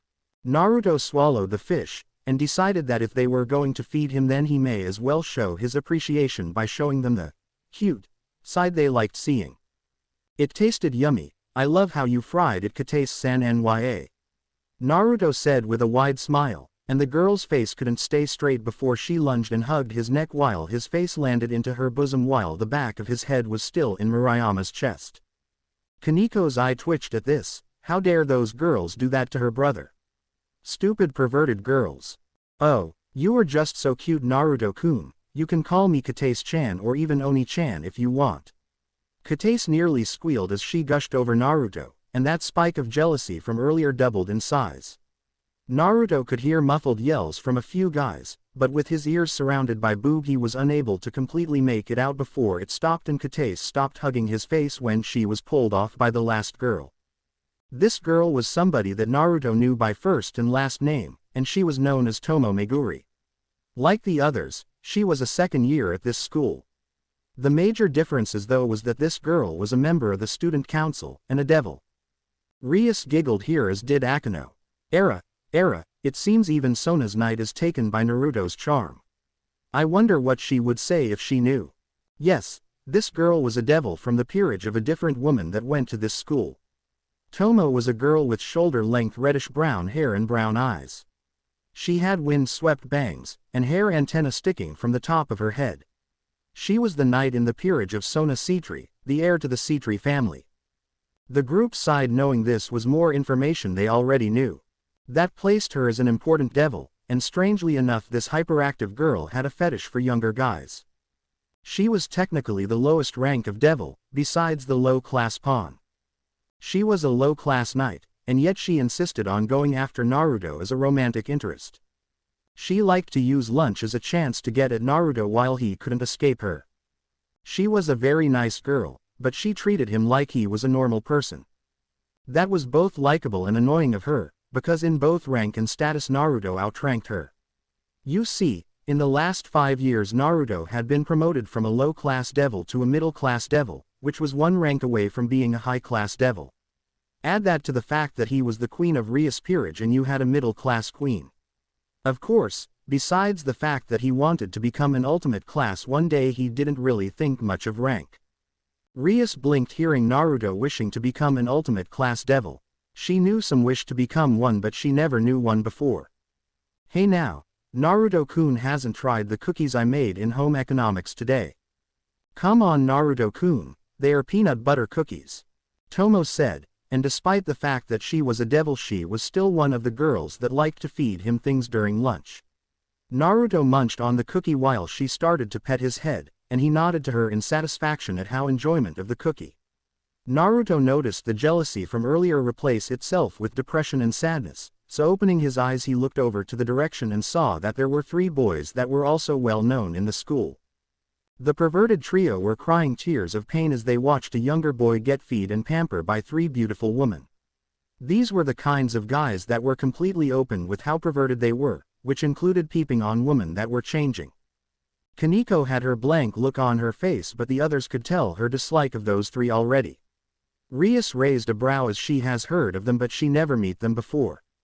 Hey Kata's-chan, Murayama-chan, and Tomo-chan, why don't invite them over to eat lunch with us? They look like they were pretty lonely nya. Naruto offered in a way to make the people that were bringing down his good mood happy. Frankly, Naruto always tried to make people happy so that he would have to feel their bad emotions. Koneko felt that her brother was being too nice, as she did not want those three perverts to infect her brother with anything.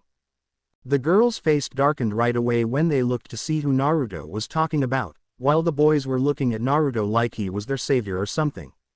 You would be better not to let their filthy perverts' thoughts infect you with whatever diseases they have, Naruto-kun. Those are the perverted trio of idiots. They peep on girls and read porn in class. Kate stated as she and her kendo friend sent death glares at the three boys, who now had their heads down on the ground again. Naruto closed his eyes, before he opened them again, and used his own silver hair and yellow eye combination to make himself seem even more like a pouting kitten. But if you protect me, then I won't get infected. Naruto pleaded lightly, seeing as perverts didn't really bother him that much. He was going to have to punish himself for using his cuteness to get his way, but that could come later. Now that is playing dirty, Kiba muttered, knowing those girls, even the one that is a real devil, would not be able to resist that cute look. The girls, even Tomo, completely fell under his charm and blushed deeply as his charm caught them all deeply in his trap. Hey you perverts, you can eat lunch over here, but try anything and you won't live to see tomorrow. Murayama shouted at the trio, and like lightning they started to run over to the group sitting on the grass and started bowing down to Naruto. Koneko pouts at the fact those three were close to her brother. But she had a feeling they would screw it up all on their own. Akeno giggled at the fact they were bowing to Naruto. Maybe if I play it right I can have them bow to me. Then I can have three very eager pets to play and cause pain to. Single quote. Someone in the academy, a certain trio, sneezed and felt a great pleasure go through their bodies. Maybe a not girl wishes to sleep with us. Single quote. The three turned back to their peephole to peep on the kendo club but found them missing. They were confused until they were grabbed from behind. The sneeze from before alerted the girls to the perverts and now they were seeking payback. Akeno paused in her reading as she felt that someone somewhere was getting a large amount of pain, and she was no way to enjoy it. She pouts before reading off again. They uttered thanks to Naruto, before they looked up and started to show him that they were now crying tears of joy. Naruto was able to see that each of them were pretty average in the looks department, besides the middle one that was slightly above his two friends in look. Matsuda, the perverted baldy, and sexual harassment paparazzi of the group, was a bald boy with tan skin that kept his eyes closed most of the time. He was once a part of the sports team, and had been a star player before the calling of the pervert got to him. He was the lolicon of the group. Motohama, the perverted glasses, and 3 sizes scouter, was a boy that wore glasses and had shaggy brown hair. He was rumored to be able to tell a girl's 3 sizes just by looking at them, which was an impressive skill. Naruto himself could tell a girl's 3 sizes if they placed them on his head. He can? Rias asked while Koneko eye twitched at this bit of information. For example, Murayama's 3 sizes were B84W70H81 all in centimeters, and Katas's 3 sizes were B78. 5W65H79 also in centimeters. He never told anyone about this talent besides Koneko, Akeno, and Rias because over the years they had been using his head to find out what their new bra sizes were over the years, and seriously, both Rias and Akeno had gained bombastic bodies in the past 5 years. Akeno sighed, we need someone who can do that. It would save us on trying bras. Rias nodded as it would save them time and trouble. The finally member, and presumed leader, of the perverted trio was Issei Hyodo. A slightly above average looking boy with hazel eyes and brown hair that stuck out in the back. His was slightly tan, but he had nothing to show that his body was fit other than the fact that he wasn't fat, showing that he didn't really exercise often. He was considered the most perverted of the trio for some reason, even though he was always the most respectful of the girls. Yes, he peeked, but at least he never admitted to raping the girls in his head like the other two. He was just unlucky in the fact that he was caught peeping more, but he never groped girls like the other two. All in all, despite his bad representative, he was the most bearable of the 3 perverts. Something is off about him though, Naruto said as his eyes narrowed at Issei, and for a brief moment he was sure that he could feel something in him that also was a source of emotion. No wait, there was something inside him that had its own set of emotions. He was sure that somewhere deep inside Issei there was a sacred gear, because this boy smelled completely human. If he was possessed, or wasn't a human, then Naruto would be able to smell it. That meant that the something inside him was a sacred gear. The group went wide-eyed at this. They looked at one another before focusing on the book again as Akeno went on. Issei Hyodo was a human with a sacred gear that had no affiliation with any of the other factions. This means that he was free to become a member of Rias peerage with some convincing. Naruto blinked when he felt a spike of understanding come from Tomo, as well as a sense of urgency as well. Meaning that she had seen the look on his face, and figured out that Issei had a sacred gear as well. Rias bit her lip slightly. She knew a scared gear would be a great member to her peerage. She was only thankful that Sona did not know at the time, otherwise she would focus on making Issei her pawn. Not good. Sona will jump at the chance to have another sacred gear user. Naruto thought as he realized that Tomo was going to tell Sona about Issei as well. Not only would Sona be able to get in contact with Issei quicker, but Sona was also better about talking people into joining her peerage than Rias. Rias pouts cutely here. What is that supposed to mean? Her peerage member knew what Naruto was talking about but did not know how to tell her. Akeno glanced down and said the book explained it better and without hassle for them. Rias depended on others to make her peerage larger, with only Akeno being talked into becoming a member. Naruto and Koneko were gifts to her. Yuto was dying, and Gasper had died as well. Frankly, she had gotten lucky with how easy she had it getting her peerage. Rias opened her mouth to defend herself before she paused when she realized the book was right. She slumped slightly as she felt useless for a moment. However, that did not last as a small fire started to burn in her eyes with determination. Akeno and the other did not notice as she started again to get her king's mind off of it. Sona had scouted for her own peerage, and then she would approach them and offer them what they wanted so that they would join her. If Sona got to Issei before Rias, then his king could kiss a new member goodbye. Naruto could ruin his reputation though and run to tell her the urgent news right now, because as Rias queen she had tasked him with scouting for peerage material. For one, if he abandoned these girls without a good reason and ran away to do something that would raise questions. Questions were not something Naruto was good at answering, and if position as the scout would be in trouble if Sona found out about him. That would make his job hard, because right now he was the only one with the ability to scout out people as well thanks to his abilities. In his distraction he never noticed what the perverted trio were saying, but he did notice when Kate started to beat the hell out of them with a furious blush on her face while they tried to escape from her wrath. Akeno sighed slightly at the image of the trio in pain. While she had no idea why or what they did, it did not matter to her. Koneko just felt like justice was served and that the trio deserved it times 10. Yeah, she was not a big fan of perverts. He didn't pay very much attention to that either, thinking on how to get Issei on their side was more important. Right now Rias needed to get some serious power on her side if she wanted to defeat him in a rating game. That was part of the reason that Naruto had gotten so close to Murayama and Kate, because they had formal sword training and physically fit bodies with a good amount of stamina. He was hoping that he could get them to join up with Rias soon, because Murayama would make a great knight, while Kate was good pawn material. Even if they weren't sacred gear users, they would be very helpful in the future with what skills they already had. Heck, maybe having them both as pawns would be a good idea so that they could promote to rook, knight, or queen and gain a good boost to their already healthy bodies. Rias smiled at the idea, happy to be right while she thought about the real Murayama and Kate as the wheels turned in her head.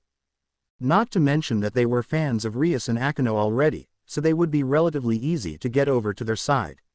Of course, they were a backup plan for if they didn't have enough members in time.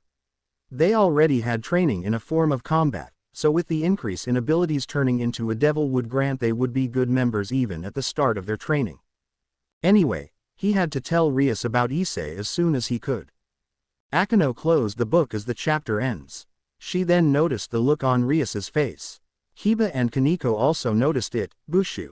Kiba asked, Issei Hyodo, huh? Isn't he that infamous pervert? Rias questioned Naruto while he sat right next to his sister on the couch opposite to Rias.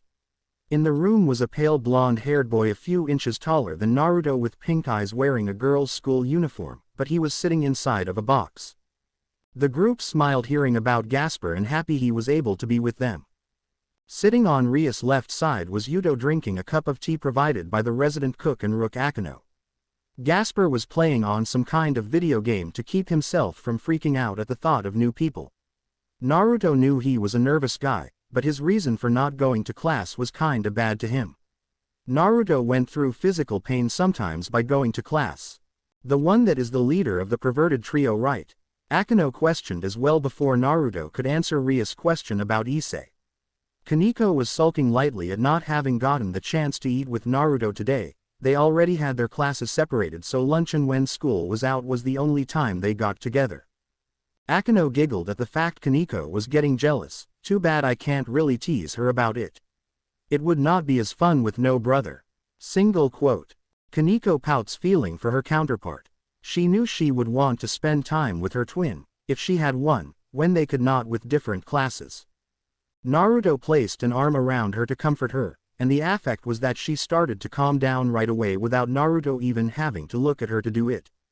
I sensed a sacred gear inside him during lunch today, and I fear that Toma was able to notice my reaction. If we don't hurry, then Issei will be drafted into devilhood by Sona, and you know that if she gets to him then you won't have a chance. Naruto pointed out the sense of urgency that they should be feeling at the moment. Rias pouts hearing this. While she and Sona were friends, she did not want to lose Issei to her if he had a useful sacred gear. Her pouts turned into a smile as she remembered Sona did not know any of this, both the book and the fact Issei has a sacred gear, which means she has an advantage. Rias nodded very lightly with a smile on her face, not seeming to have any worries over this matter. She had already had her eye on Issei thanks to the recent fallen angels keeping an eye on him. She just didn't have a name to put to a fact at the moment, and now that she did, she could plan around this. The others looked up at one another. Era, this could be troublesome. Akeno muttered. Kiba nodded. Yes, if the fallen angels are interested in him then this could be trouble. Rias frowned before she said, yes, but this also means that he must have a powerful sacred gear at least. But if that is true here then we must proceed with caution. I will have my familiar follow Issei to see if he come in contact with any fallen angels. Closing her eyes and setting her teacup down, she leaned back and laced her fingers together. This would be a problem though if Issei was taken, but he was just one sacred gear user out of the few that have been confirmed in this school. Naruto had already given her the names of those two that he had believed would make good pawns for her peerage, so even if they lost Issei they would still get two very good pawns that had training before becoming devils. Rias paid more attention here despite already reading it before her. She was determined to commit this to memory if was important. If Sona got Issei, then not only would she had to work on motivating him, but she would also need to work on his base stats, hand to hand, and all the other aspects of being a devil. In the end, she had a few aces in the hole for if Sona did get to Issei.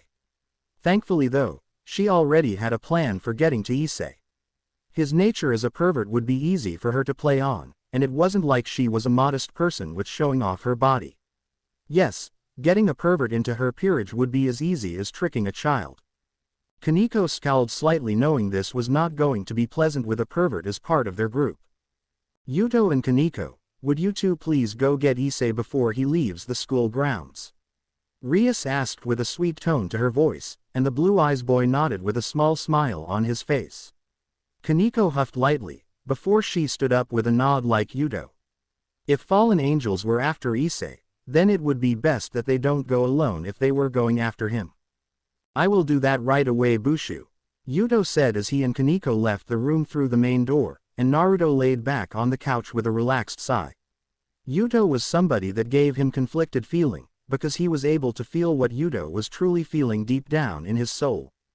That festering hate bubbling under the surface waiting to explode was something that Naruto would rather avoid if given the chance. Kiba stiffened hearing this. While he knew the hatred he had for Excalibur, he did not expect Naruto to know about it. Then he recalled how the queen could sense emotions and sighed. The others glanced at him but felt this was not a topic to talk about right now. Naruto's eye went to Gasper playing something called Mario, before he felt that Gasper was feeling very nervous about the thought of meeting new people. The boy was lucky that Naruto was helping him control his sacred gear, or he might have bigger problems than meeting new people. So Naruto-kun, What is your personal opinion on what will raise my chances of beating Riser in a rating game?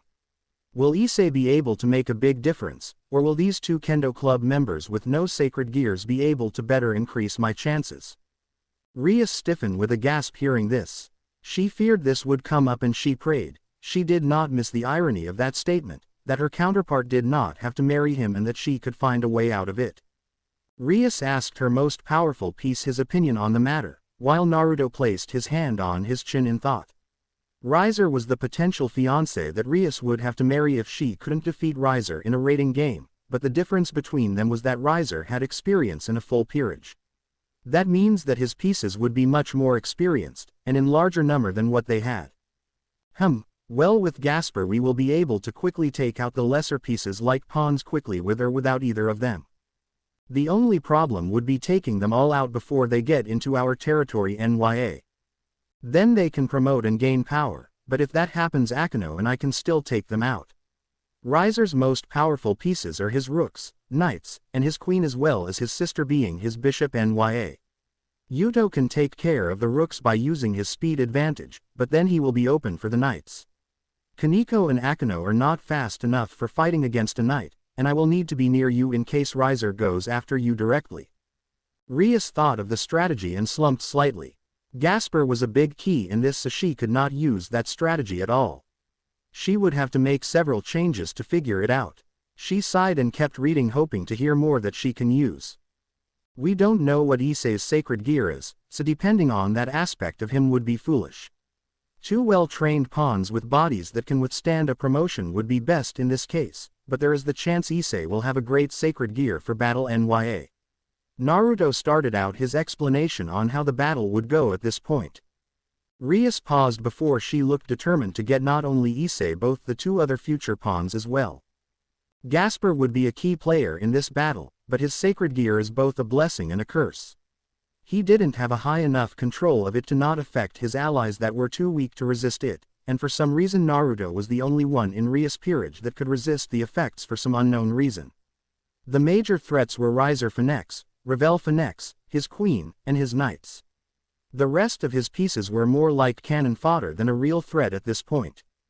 If I turn into bats, I can increase the number of people I can freeze. Gasper pointed out with a slightly unsure tone, and Naruto sighed lightly. Yes, but it would be better to keep you near out area so that we can stop them from promoting their pieces. If you go into their territory you are wide open for attack, and you can't promote like a pawn. You are a key player in defending Rias, which makes your safety a high priority NYA.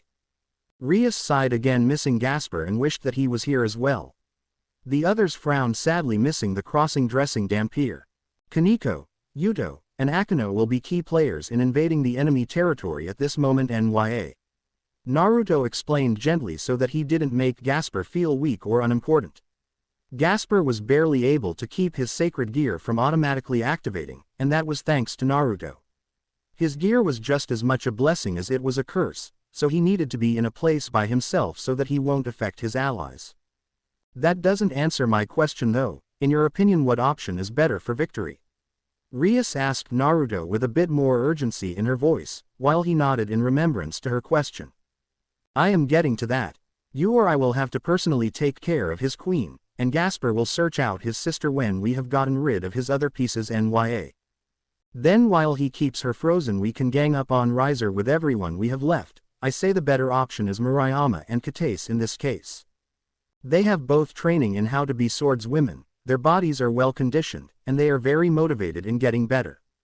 With them we get a high number of people that can promote, and they will be easier to train. With Issei we would have to work on him attaining his sacred gear, hoping it is a battle-ready sacred gear, teaching him how to use it, prepare his body to handle the strain of promoting, increase his base stats, find a way to motivate him, get him battle experience and increase his reflexes, and that is just very time-consuming when we don't know when Riser will make the challenge NYA. Naruto explained with a frustrated look on his face. Rias groaned hearing all of this. She felt if there wasn't the problem with Riser over her head she could be able to get her peerage up and trained no problem before she even thinks of getting into the rating games. The others saw Naruto plans was good, and while they lacked Gasper they might be able to handle it if they had more member in their peerage. Akeno nodded, seeing that Rias was right with getting all 3 of the humans as her pawns. Issei would potentially be much more valuable than both girls combined, but could they really take a chance on if he could be better? They didn't even know what his sacred gear was at this point, or how many pawns he would take. If he took too many, they would lose out on numbers later, and sacred gear users were always known to take more than 1 pawn. The girls had training, and they would be battle ready within days of getting used to real swords, and increasing their base stats would be very simple when it came to motivation. There are too many variables in this, so either the 2 that are the obvious choice, or the wild card that could be worth a lot down the road. This is a very hard choice indeed, and I will trust your opinion on this. Akeno, could you bring the 2 girls here for me? The Kendo Club doesn't let out until 5:30 anyway, so they should still be there. Rias requested of her more powerful rook, who strangely fought with mostly spells. Akeno pouts here, still not getting used to the fact she was no longer the queen.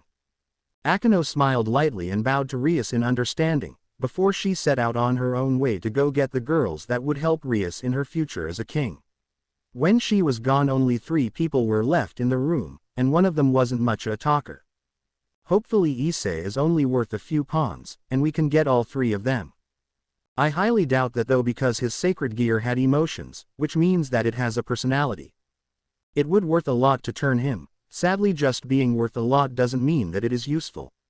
Much like that sacred gear that lets you see through clothes because the spirit of some peeper named Tom, Naruto said before he paused when he realized that the original peeping Tom had been turned into a sacred gear that allowed people to look through people's clothes. Rather useless in battle, and for all they knew Issei's was useless as well. Rias bit her thumb, thinking, if Naruto was telling the truth and the facts were true with Issei, then she might not have enough pawns for all 3. She felt all 3 would be good for her, but she did not know what to do. A thought came to her about one little fact she had forgotten about. Could that work though? Would that be enough? She returned to the book to see what else she can learn. Okay, now that we have a game plan on who to pick, let's get back to planning. I think that we should send Koneko and Yuto into enemy territory first. Both of them are good at sneaking around. Maybe they can eliminate a few before the direct battle starts, and then work on setting up traps. Rias suggested first in the usual conversation she and Naruto had when they were pretty much alone, well, the conversation they usually had when they needed to come up with plans that they could use against Finalizing. Right now the odds were lightly more in his favor than theirs, which they needed to correct as quickly as possible. No, Yuto should run around the border of our area while Koneko and Akeno set off into enemy territory. If Riser is smart, he would be thinking of overwhelming you with power by distracting us with his high ranks pieces long enough for his pawns to get in deep and promote, and then we will be overwhelmed by high-ranking pieces with experience. We also have to consider the fact that they are allowed 2 items per rating game. That means that they may have Phoenix Tears to heal themselves. Yuto will patrol the area and take care of any pawns trying to get in, and either I or Gasper will take care of the ones that get through. Naruto said as he placed the pieces on the chessboard Rias had around to represent all the different areas and places that people should be. Right now it showed both rooks in the enemy territory, the knight at the edge of the territories, the bishop near the knight, and the king and queen next to each other. Rias thought it over and thought Naruto was right. It hurt that her idea, as she was thinking of the same plan as her counterpart, was bad, but at least she is not finding out this on the battlefield. I can see your point, and while Akeno and Koneko act as distraction, we can promote either Issei or Murayama and Katase into higher pieces, before we start moving forward and begin picking them off. Gasper, you will be in charge of keeping Revel frozen in time for as long as you can, maybe his queen as well. Better safe than sorry. Think you can handle it? Rias asked her bishop, and her answer was Gasper, giving her a shaky nod and a shy thumbs up. Rias smiled, happy her friend was be such a big help to her. Even if he was shy and scared, he would do anything for her. Naruto looked over the pieces for a second, before he picked up the bishop and knight that weren't being used. You still need to fill these positions. We can win without them, but it would be better if you got something to fill them with. Naruto said seriously, and even his NYA sounded serious as well. Akeno giggled here, ah, so cute, even if he is not in any pain. She glances at Koneko, who was glaring. Maybe you should add NYA to your sentences as well. It would make you even cuter as well. Koneko felt her eyebrow twitch and had to fight from throwing something hard to Akeno, like the whole couch for instance. Rias closed her eyes and nodded, before she let out a sigh. She knew that she could easily win if she had all her pieces filled, and with her queen she could just send out Naruto and he could take care of all of Riser's peerage besides his queen. That would leave her open to attack, and if she was taken out that was game over for the entire thing. She had to rely on her entire peerage for a winning plan. Riser and Revel were the most dangerous in the game though, both of them would be extremely hard to defeat by damage. They were from the Finalizing family, and had instant regeneration because of that. They weren't impossible to hurt, but actually putting them down would be too hard. That was why Gasper would freeze Revel and the rest of them would gang up on Riser and throw whatever they had at him long enough for either herself or Naruto to land a fatal blow on him. Her power of destruction or Naruto's Jujutsu would be the key to finishing Riser, but if Naruto was defeated her chances of winning would go down from 40% to 10%. As much as she hated to admit it, Riser was powerful in his own right. He could easily take out Kiba, Gasper, and Koneko if given the chance. Akeno would be defeated as well if things were turned into a dragged-out fight, while she knew that she herself had a good chance of losing without Naruto's help to weaken his healing long enough to give a fatal blow. Rias scowled as well knowing in the end it would come down to Riser. Naruto-kun, how is your Jujutsu coming? Can you promise that you can defeat Riser if given the chance? Rias asked seriously, while Naruto thought about it for a second. I can do it, but I would need some time. Riser has a high mastery over fire, wind, and with his instant healing he will be trouble to put down NYA. I have been working on something that I think will take care of the fire and healing though. I am pretty sure I can do it if I get him one-on-one though NYA. Naruto said with a sure tone to his voice. He knew that if he could get Riser alone then he would be able to use his Jujutsu to slow his healing and negate his fire abilities completely. Then it was just a matter of hitting him with an attack powerful enough to put him down, but he had nothing to take care of the wind attacks. Koneko looked down slightly hearing this. She felt bad that her skill in what her species knows is all but none. She was scared in what it might do but she knew she would have to learn one day. She glanced at the book and wondered how her counterpart was handling it.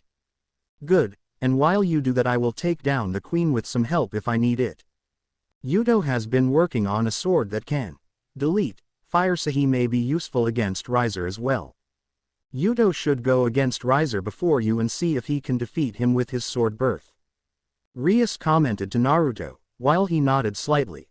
Even if Yuto was defeated it wasn't like he was going to die. And while they didn't like this idea of using him there was a lot on the line here. Yuto would understand why, and they would fully explain it to him so that he didn't think they were sending him to his defeat. He had a real chance of defeating Riser if he made a sword that could take care of fire. Kiba nodded smiling at his king, yes I would not hold it against Yubushu. I doubt my fire eater sword would be able to defeat Riser like that but it may slow his flames down. Maybe enough for one of us to deal a good blow. Rias nodded still worried, alright we will see when our time comes. Naruto blinked before he realized that Yuto and Koneko were coming back with a slight depressed feeling, which meant that they failed and Issei had already been gotten by Sona. That Issei was dead by a fallen angel's hands, and the body was completely destroyed. Rias frowns here feeling sorry for her counterpart but she was sure she still had a chance. Yuto and Koneko are coming back without Issei, and Akeno is coming back with the two I told you about. It would seem that Sona or the fallen angels got to him first. Naruto concluded when he felt Akeno enter his range with two more people with her that were feeling excited. Akeno herself was feeling excited as well, but no doubt for a different reason. Akeno sighed as she could imagine the pain she could bring to the pawns. She blushed getting a little giddy thinking about it. She hoped when the new pawns came she might be able to break them in some before Rias has them work for her. Damn it Sona, Rias muttered with a nasty pout on her face, before she cheered up at the news that she would still be getting 2 pawns out of this. Normal humans like these ones would only cost 1 piece each, meaning that she would still have 6 pawns left after them. That was equal to a rook and a pawn, 2 knights or bishops, a knight or bishop and 3 pawns, or just simply 6 pawns. That was still a max of 8 pieces she could still use counting the knight and bishop. She could still have a full peerage of 15 people if she found the right people to fill the roles. Ria startled slightly when she felt Naruto sit on her lap and lean back into her breasts with his cat ears sticking out of his head, and when she looked down at him she saw him wink at her. She smiled back and leaned back so that the two of them were relaxing again. With more people coming, Naruto would have to deal with more emotions again, so by getting into contact with her he was focusing on her emotions. That, or he was just getting her to relax by doing what they did to bond when they were younger, and he was still able to sit her lap. She wrapped an arm around his stomach while using her other hand to run him behind the ears. Now this would be a strange scene for anyone, as well as an ironic one. Hiba raised a brow at that comment. He could understand strange but ironic. Naruto was a male queen, and he was sitting in the lap his female king Rias. They were a very unique pair. He was the youngest person in her peerage, while also being her strongest. She was his first non-family friend, but was also his legal owner. Yet, despite all that, they were still the best of friends, as close as best friend can be. Rias smiled happy for her counterpart. She knew her friends were close to her, but she wondered what it would be like to have someone that close to her. "I miss our garden. You ever wonder how our roses are doing?" Rias asked with a slight smile on her face when she thought about the rose bush they planted together. Their little garden had flourished in the years they had worked on it together, and even Koneko had watered it a few times with them. It was tradition though for Naruto and Rias to water it with him in her lap while they just talked about whatever came to their minds, while deepening their bonds. "Yeah, but Graphia is taking care of it while we are gone. They are going to be doing great, Naya," Naruto said while he experienced pure bliss when Rias found that one spot behind his ear, and he completely melted into her body when she started to lightly scratch him right behind the right ear with the very tips of her fingernails. Koneko noticed the look Akeno gave her and she glared at the queen. "Don't try it," the rook warned. Even the emotions of everyone around him besides Rias were wiped from his mind when his skilled hands touched him. His tail came out and started to wrap around her waist as he sank into her soft body and completely relaxed. "I don't want to interrupt this," Gasper thought with a small smile as he closed himself inside the lid of his box, and with it shut it was like he wasn't in the room at all. He felt awkward around them when they were like this. This was a private moment between great friends. Rias sighed as she closed the book. After the ups and downs she felt that was the perfect ending to the chapter. Hiba looked at Rias. "So what do we do, Bushu?" Rias smiled. "Talk to Murayama and Katase tomorrow. When they come I offer them to become my pawns, but I am sure they will accept. Afterwards we shall read more of the book with them here as well. Meanwhile my familiar will keep an eye on Issei to see if the fallen angels are indeed watching him." She got up and gathered her magic for her seal to head home.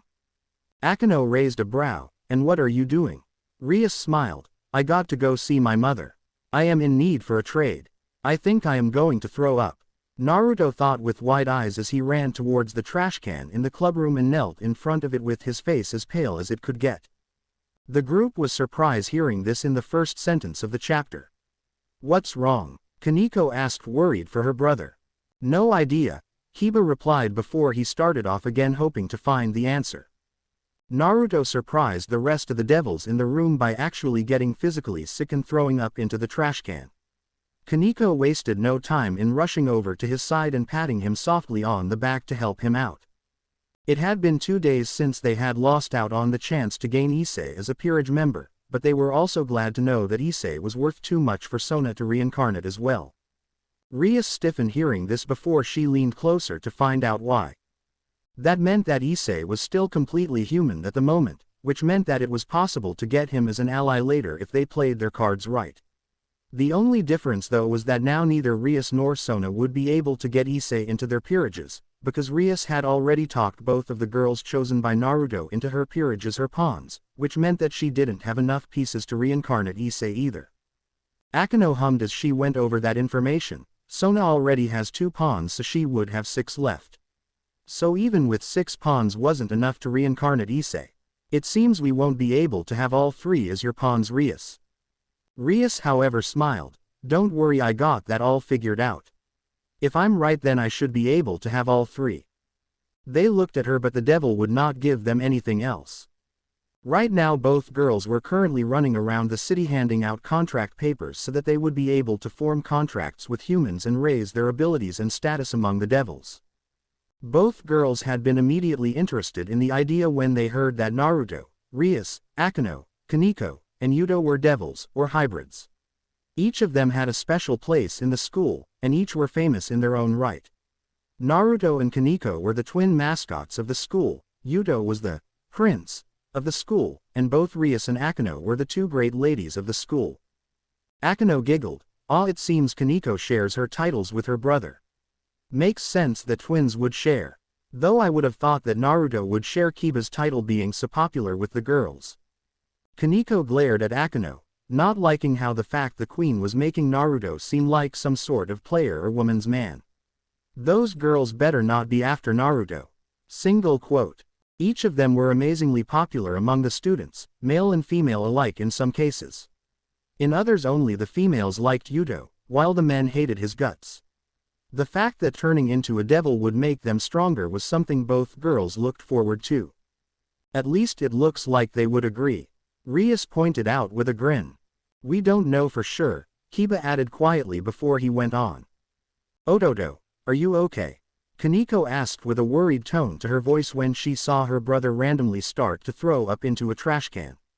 The others were worried as well for his safety, because Naruto normally had a stomach of steel when it came to most stuff. Something could be seriously wrong with him if he was throwing up for any reason.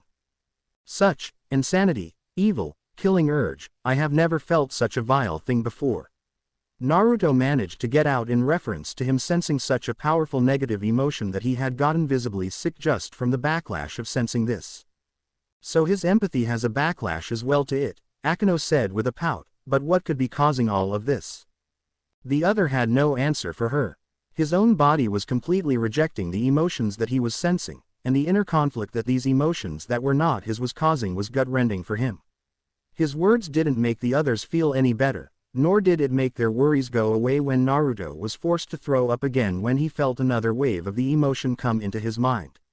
He vomited into the trash, while Koneko wrapped her arms around his stomach to help soothe him. It was so random what he was feeling, and it would vanish before reappearing again even stronger, before growing weak to the point that he couldn't feel it. Then it would jump back to insane levels, completely throwing him off guard when he was forced into sensing it again. Even when he had nothing left in his stomach to throw up, the feeling that he needed to throw up was still there inside his gut. Koneko frowned worried for not only her brother but for the fact something near them is causing this.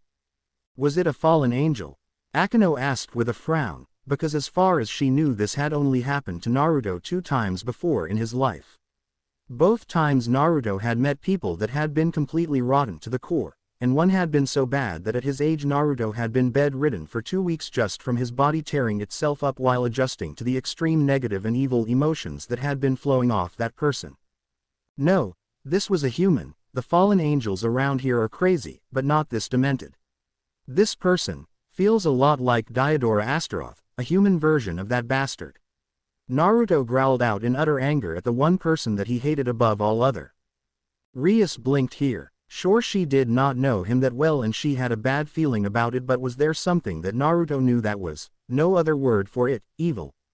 The others around him had no idea why Naruto hated Diodora so much, mostly because they were not as in the know about the bastard's crimes as Naruto was. Spying on this bastard was one of Kuroka's first spy jobs, and she had told him personally what she found out about the guy. She had confided in him because even she was disgusted by what this devil did to others. Diodora Astaroth was the heir of the Astaroth family, and the younger brother of one of the current Satans. This boy was so twisted and sick that he was secretly committing evil crimes that no sane devil these days would even think of committing. The worst part was that there was no real proof to pin his crimes on him without Kuroka admitting to spying on him, and as the heir to the Astaroth family they couldn't just kill him in cold blood, even though every fiber of Naruto's very soul demanded that Diodora be killed for what he does, and takes pleasure in. What is it? Rias asked worried. What is the heir doing that was so evil that Naruto would react like this?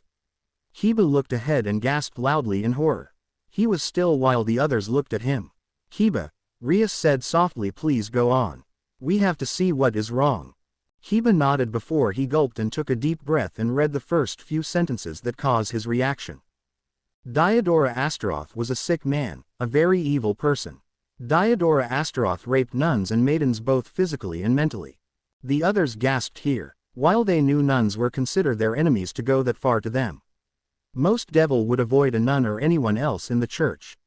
Rias covered her mouth, shaking slightly. Could this be true? Was this something different to only this world in the book? She feared the answer to that question. She looked at Kiba and gave him a nod to go on. They had to find out if this was true or not. His crimes would start with him tricking a nun into committing a crime against the church and having her kicked out of the church, and while they were sulking and heartbroken he would prey upon them with his sick and twisted words that he could twist into sounding sweet and caring. He would get the nuns to trust him, and look up to him, and then he would rape them. Worst of all was that he took enjoyment in their betrayed horror, and he would do it over and over again until they were completely broken. His entire peerage was filled with nuns and maidens that he had broken and added to his collection, where they would be forever his broken slaves. Rias froze as she heard more details of his crimes. She recalls his peerage of all females so far. She prayed that it was simply something else, but she was not so sure. Naruto made it his personal mission to find proof of Diodora's actions, and with that proof he would be able to put that punk on the chopping block for death row. Naruto wanted Diodora dead as soon as possible, but the only way that he could prove it would be for him to find a nun that he had gotten kicked out of the church, but hadn't raped yet. Then he would be able to prove that he had been threatening the stalemate with the angels by going after holy women. Rias frowned, hoping this was not true, but if it was, I would need to talk to my brother about this. I already plan on telling him the book, but if this is true he would have to go and investigate.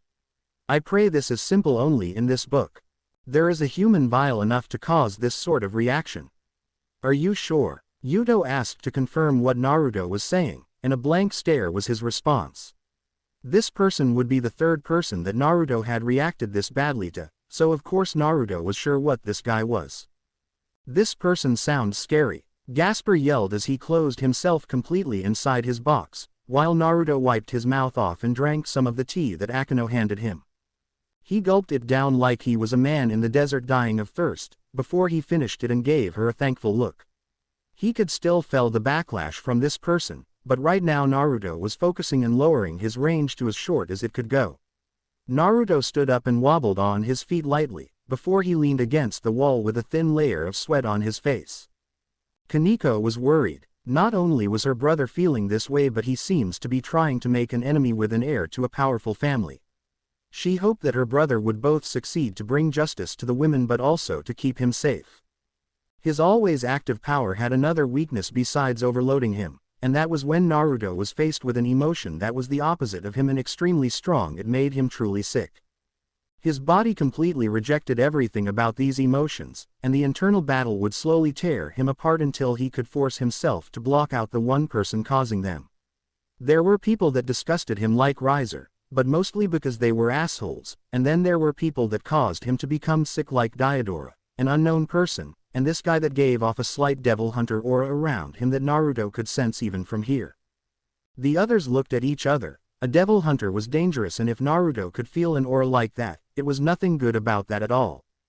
I need to take a walk and clear my head, Naruto said shortly, meaning for there to be no arguments as he walked out of the clubroom with heavy steps. Right now he needed to go find the other important person that he had sensed before he was forced to pull back his range as much as possible. An emotion to bright and positive that he was being attracted to it like a moth to a flame, but instead of being stopped Naruto felt a wave of kind emotion touch him when his hand was grabbed by Rias. Be careful, if this person made you sick then they may be strong. I would send somebody with you, but Yuto and Koneko are going to be busy training Kataise and Murayama in how to control their new bodies. Rias said, and he completely understood where she was coming from. Koneko nodded, not wanting her bother to be alone with whoever is making him feel this way out there close to him. Koneko came forward and kissed Naruto on the cheek slightly to wish him good luck on his trip, while Akeno smiled at him and pat him on the back. Naruto knew that Gasper was too shy to come with him on a walk through the city. See you later guys, good for nothing vampire NYA. Naruto said with his and Kaneko's special goodbye made just for Gasper, the nickname that wasn't nearly as mean as it sounded.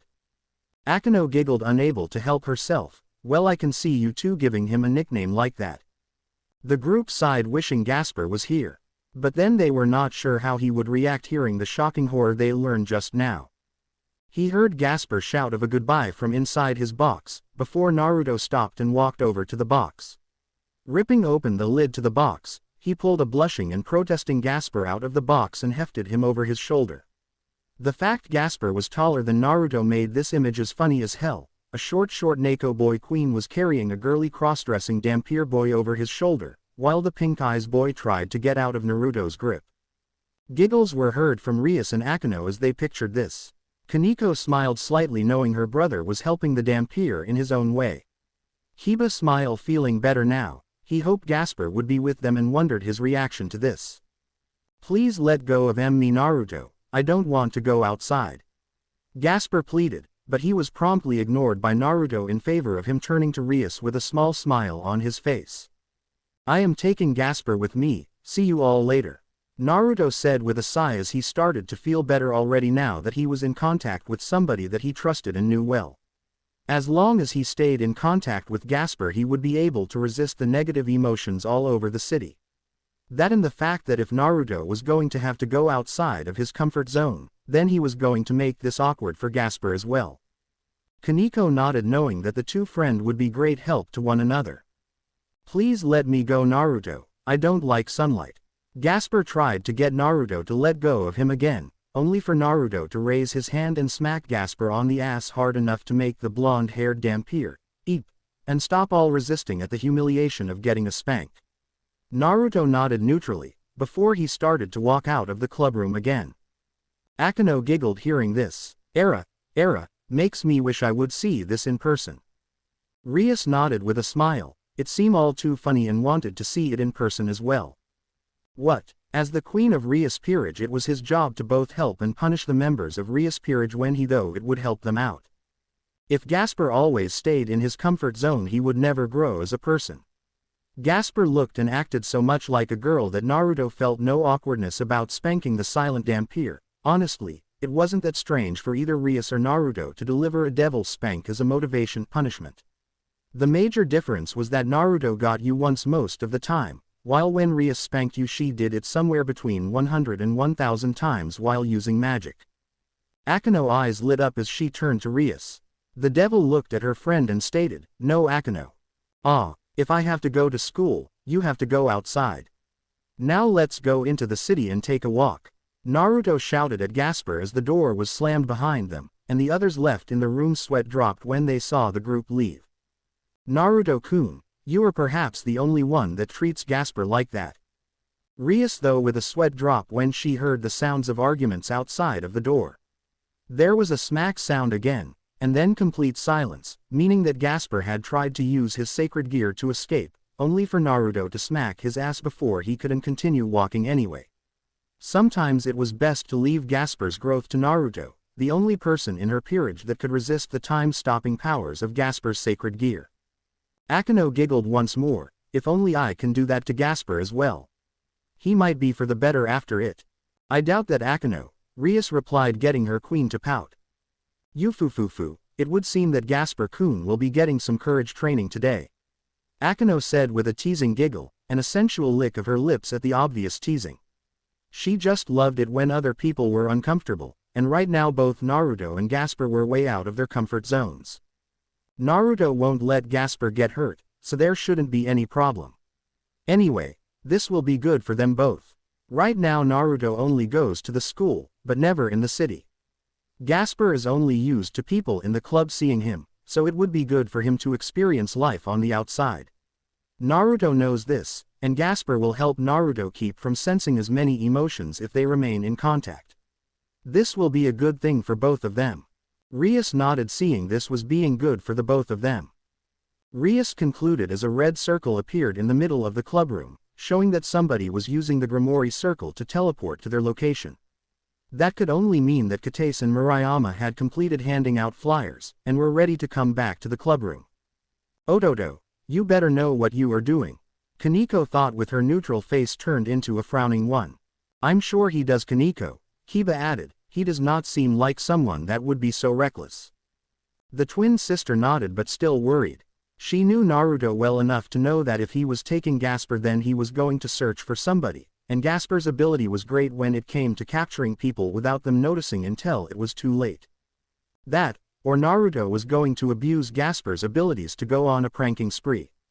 That was the way he worked. He liked to do everything in his power to either get further in life, or have fun. This could be pleasure or business, either of which had some flaws to it.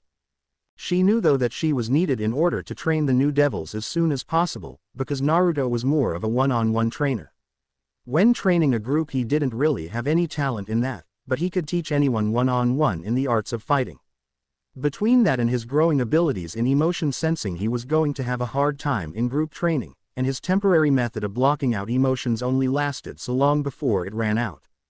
No, it was like his body was getting prepared for something, and his emotion sensing abilities were his body's way of getting prepared.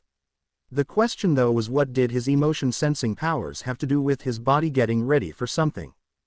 The group looked at one another. Do you think it is for that sacred gear? Akeno asked. Rias frowned thinking, I don't know. Perhaps, but we have little information on it to be sure. As much as she was not going to like this, she knew that there was only one person she could trust to have a serious answer to this question.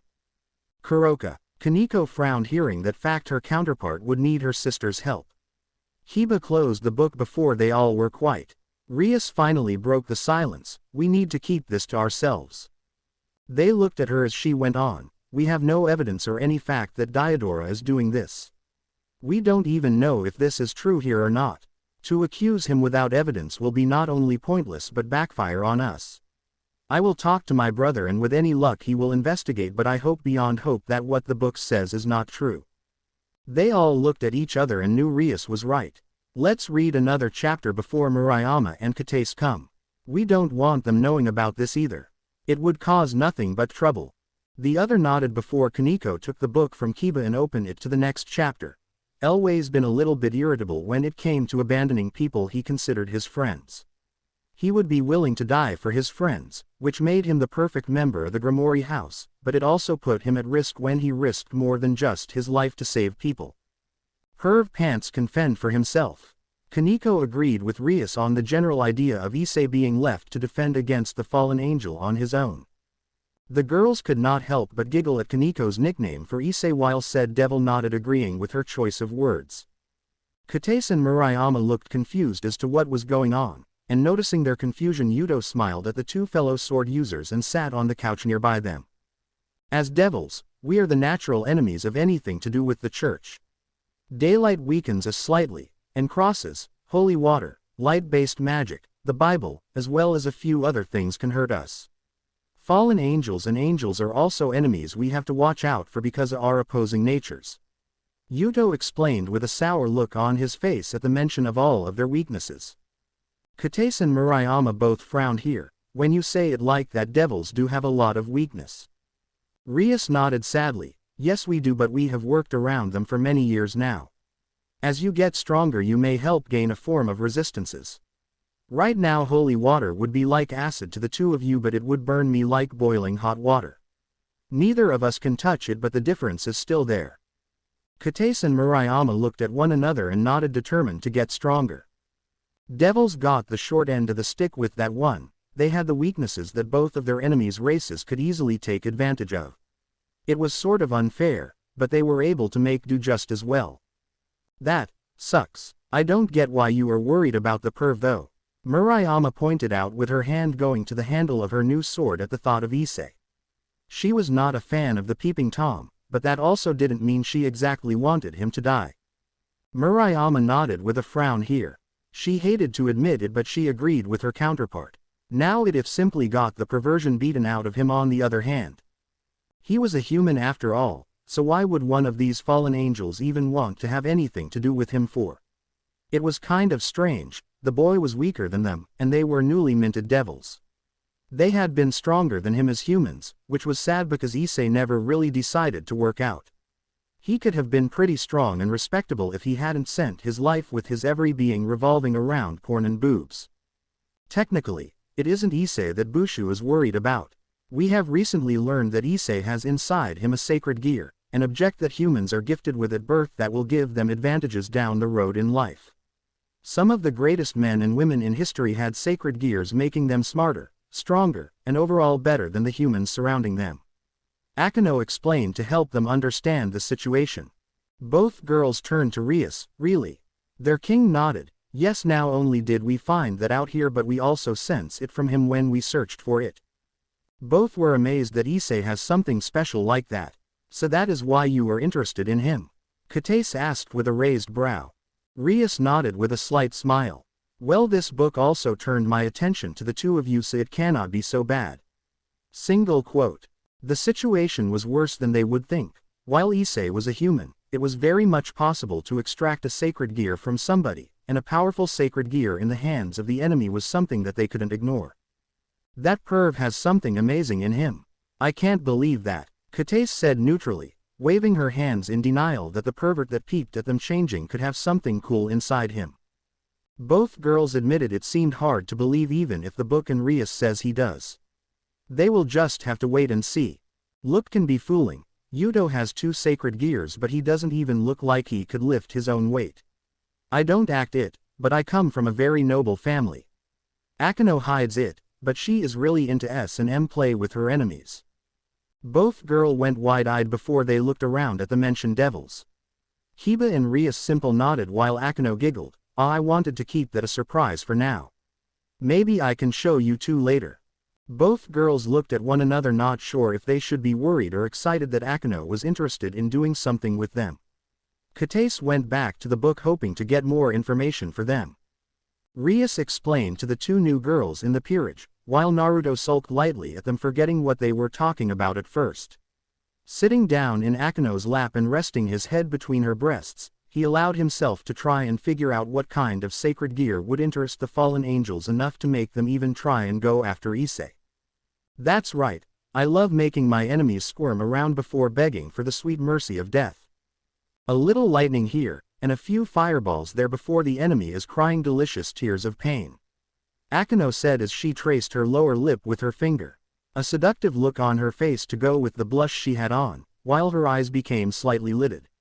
Naruto shivered when he noticed her breath start to come in a quickened pace against his head, and he slightly regret choosing this as his sitting place today.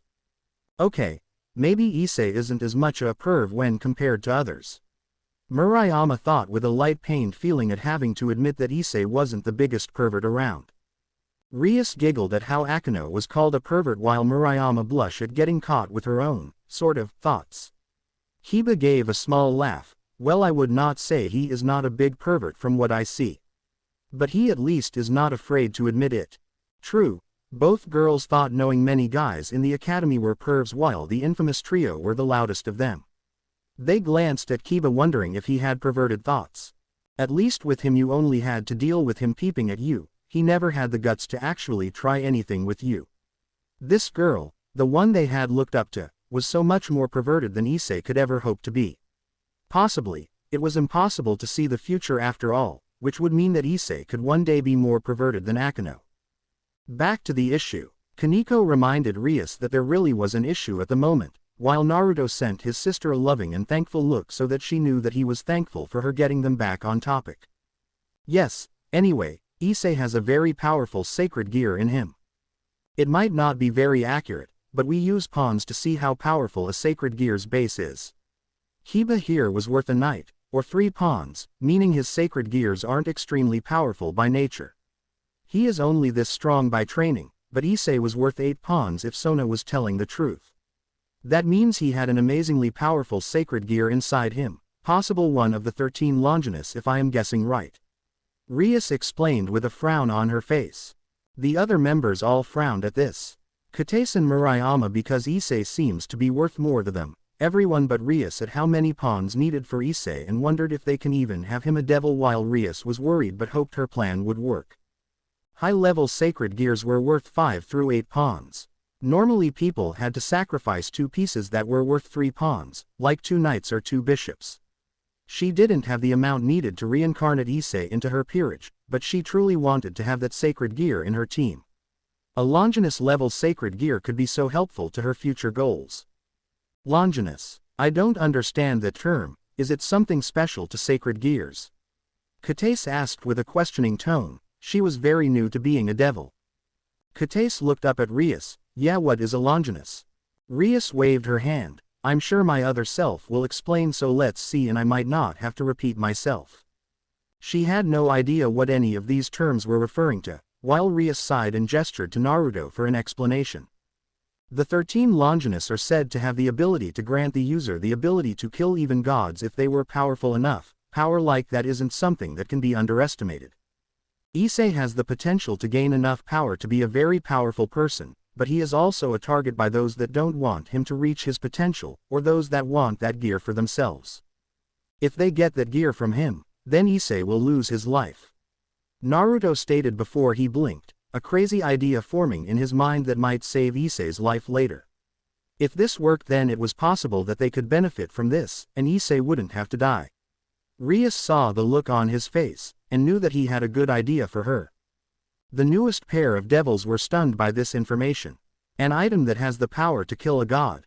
And Issei possible has a sacred gear like that. WTF. They both thought. Yes, Issei will die if he loses his sacred gear. That is the fate of sacred gear users. Those that are different will always live lives that are cursed with some kind of downside. Everyone wants one, but nobody realized that having one powerful enough to matter paints a target on your back. Yuto said sadly, knowing what it was like for somebody to be after him for his sacred gear's abilities. Naruto nodded as well. He knew what it was like to be targeted because he was different. Nekosho were a race of yokai that were born and lived in the underworld for the most part, which made them strange among both devils and yokai. Both girls frowned, feeling sorry for not only Kiba but also for some others that have this faith. They glanced at a emotionless Koneko as they were told what the twins were and figured it was best not to say anything in that matter. Then why aren't we rushing over to save him? Murayama shouted when she realized just how dangerous this situation had become. Naruto jumped off of Akeno's lap, and went over to the freaking out girl's lap and made himself a new and surprisingly more comfy seat out of her thighs. She looked down at him, before she calmed down slightly. Murayama blushed picturing this and now slightly jealous of her counterpart. Kates also frowned, wanting something like that to happen to her or her counterpart.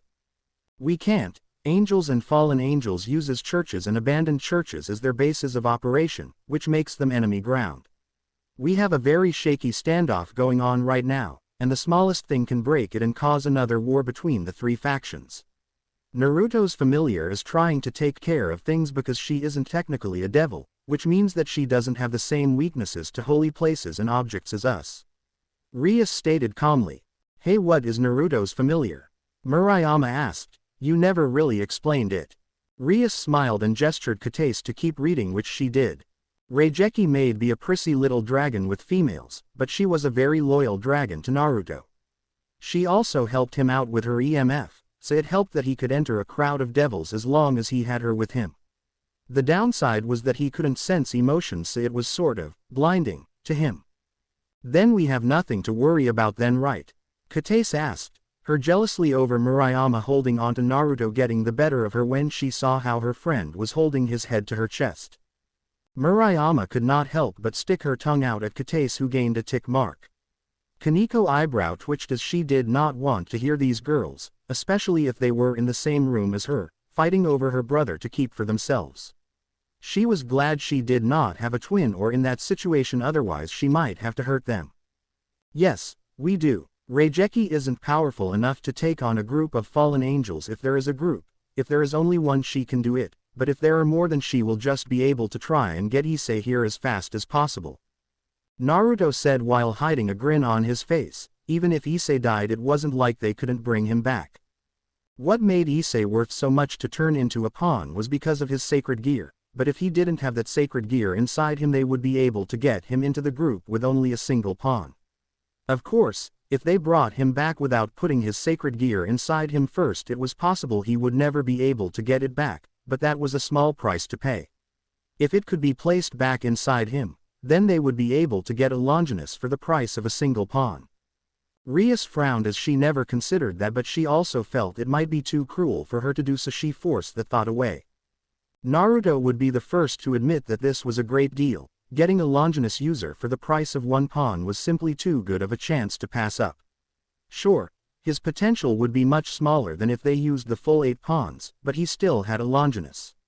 That was simply too good of a chance to pass up, and he would need to explain his plan to Rias. If they couldn't bring him back at all, they would just have to steal the sacred gear from the fallen angels and save it for later when they could make good use of it. He hated thinking about things like this, or considering Issei to be a tool, but at this point he didn't have much option.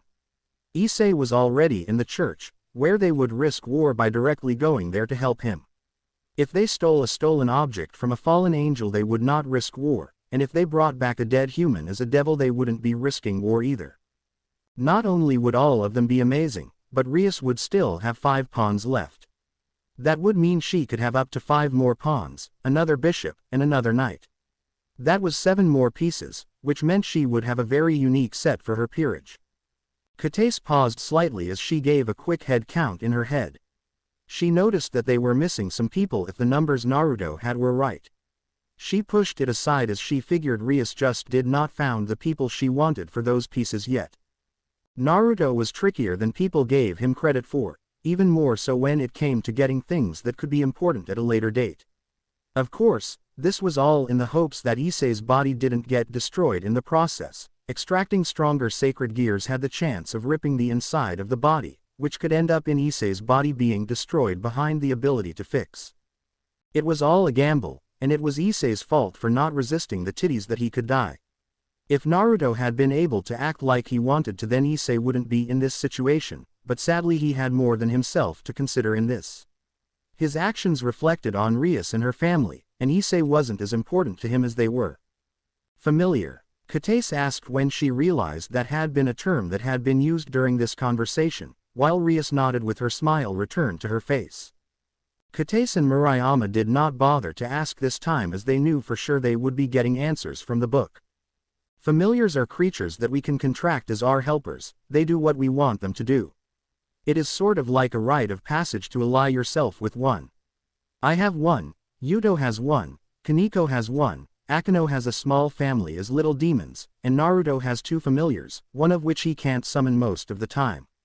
Rias described to the girls, both of which saw Naruto blush lightly and bury his face in Murayama's chest to hide his embarrassed blush. Kataise and Murayama cooed aloud at this imagine in their heads which did not help Kaneko's twitch. Akeno giggled as well. I really want to know what he has to do to summon his other familiar. I rather know what it is. Rias pouts as she has gotten no clue so far otherwise the price even if not a lot of detail and that it was somewhat powerful. He should have never shown Rias his second familiar, he was really regretting that choice. The price was just too humiliating for him to do half of the time. Are we going to get familiars? Kataise asked as she pointed to her and her best friend, who also seemed to be excited at the thought of having somebody lower on the totem pole than her. Kataise and Murayama both looked excited at Rias who giggled. When they got no answer Kataise started reading again. Not yet. Right now you should both raise your power enough so that you can handle the strain having a familiar places on you. In a few weeks maybe, and around a dozen more contracts before I would even begin to think you are ready. So yes, eventually you will get a familiar. Rias spoke with her usual tone, letting them know that they would be getting familiars eventually, just not today. After the last time they went familiar hunting with somebody that wasn't ready they had been forced to retreat. She wasn't about to immediately try and get her peerage newbies familiars right away again. The 2 pawns looked at Rias with raised brows who shrugged not really sure herself. Don't worry too much about it though, pawns are very important in chess, and in rating games they are just as important. Naruto stated to calm the 2 girls down, his head now out of Murayama's breasts with his blush gone. The 2 girls seemed to be confused again, and Koneko sighed before she gave the 2 of them a deadpan look. Rating games are ways for devils to compete and show their strength, and raise up in rank through impressive feats of battle. The better you make yourself look, and show of your power, in a rating game the more likely you are to be considered for a promotion to a higher status. Koneko explained to the pawns of the ground, and with a nod Rias decided to pick up where Koneko left off, knowing that the 2 girls wouldn't understand the big deal about rank either. Kataise and Murayama both sighed as they hoped they would understand this better in the future. In the underworld your status is given a rank. The lowest being a low-class devil, and the highest being an ultimate class. In between them are the middle class and high class. There are even ranks within the ranks. Rias stated as she brought out a chart using magic, and drew a picture of a triangle with multiple colored sections inside of it. The top section said ultimate class, under it was high class, with middle class under that, and finally low class at the very bottom. Ultimate class: Demon Lord, Great King, Archduke, Duke, Prince, Princess. High class: Marquis, Margrave, Margravine, Count, Countess, Viscount, Viscountess, Baron, Baroness. Middle class: Baronet, Baroness, Knight, Dame. Low class. Kataise blinked as Murayama thought it over. Kataise then asked, "We are low class, aren't we?" Rias nodded. "Well, all reincarnated devils start out that way. Well-known fact, but among devils the House of Gremory is given the title of Duke, making them the fourth highest rank among devils. Rias doesn't have her family rank yet, but she was born a high-class devil because she comes from one of the 72 pillar families. She doesn't really have a rank among high class though," Akeno explained with a smile on her face, while Rias nodded without getting insulted by her lack of true rank. She hadn't done anything to earn her rank, but that didn't really bother her as much as it used to. Small note, but when a devil becomes a high-class devil they are usually given the chance to gain their own evil pieces and get their own peerage. Of course, if Rias were to ever need us in a raiding game we would still have to help her. Yuto explained to the less confused girls, and everything was starting to make sense to them now that it was being explained more clearly. "Okay, but what rank are the rest of you?" Murayama asked with a truly curious expression on her face. Rias cleared her throat and made a second chart next to her rankings chart. She started to write down names so that it would be easy for them to understand, and next to the names she placed ranks. Rias Gremory, high class. Naruto Tuju, middle class, baronet. Akeno Himehime, low class. Koneko Tuju, low class. Yuto Kiba, low class. Gasper Vladi, low class. "Is that right here?" Murayama asked. Rias thought it over. "Well, replace Naruto with Akeno and yes, it is how our group is. You two are low class as well, and the closest to getting to high class at the moment is the queen here. He was given the chance to promote when he was younger thanks to some pretty amazing feats and contracts he was able to pull off. One more promotion and he will be allowed to gain his own peerage, but if I am ever in a raiding game he will have to fight for me again." Rias explained with a thumb pointing at Naruto, using him as an example of the fact that gaining power didn't change the fact that he was in somebody's peerage. Naruto shrugged, not really caring what rank he was. He only took those promotion exams because he wanted to stop being a low class, and with it stop being underestimated as much. The 72 pillar families, that sounds like a lot of families. Kataise groaned out, while Naruto decided to show them that he did have some knowledge that people wouldn't expect.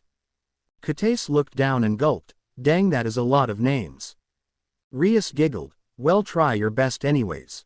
Kataise sighed before she took a deep breath and started to read.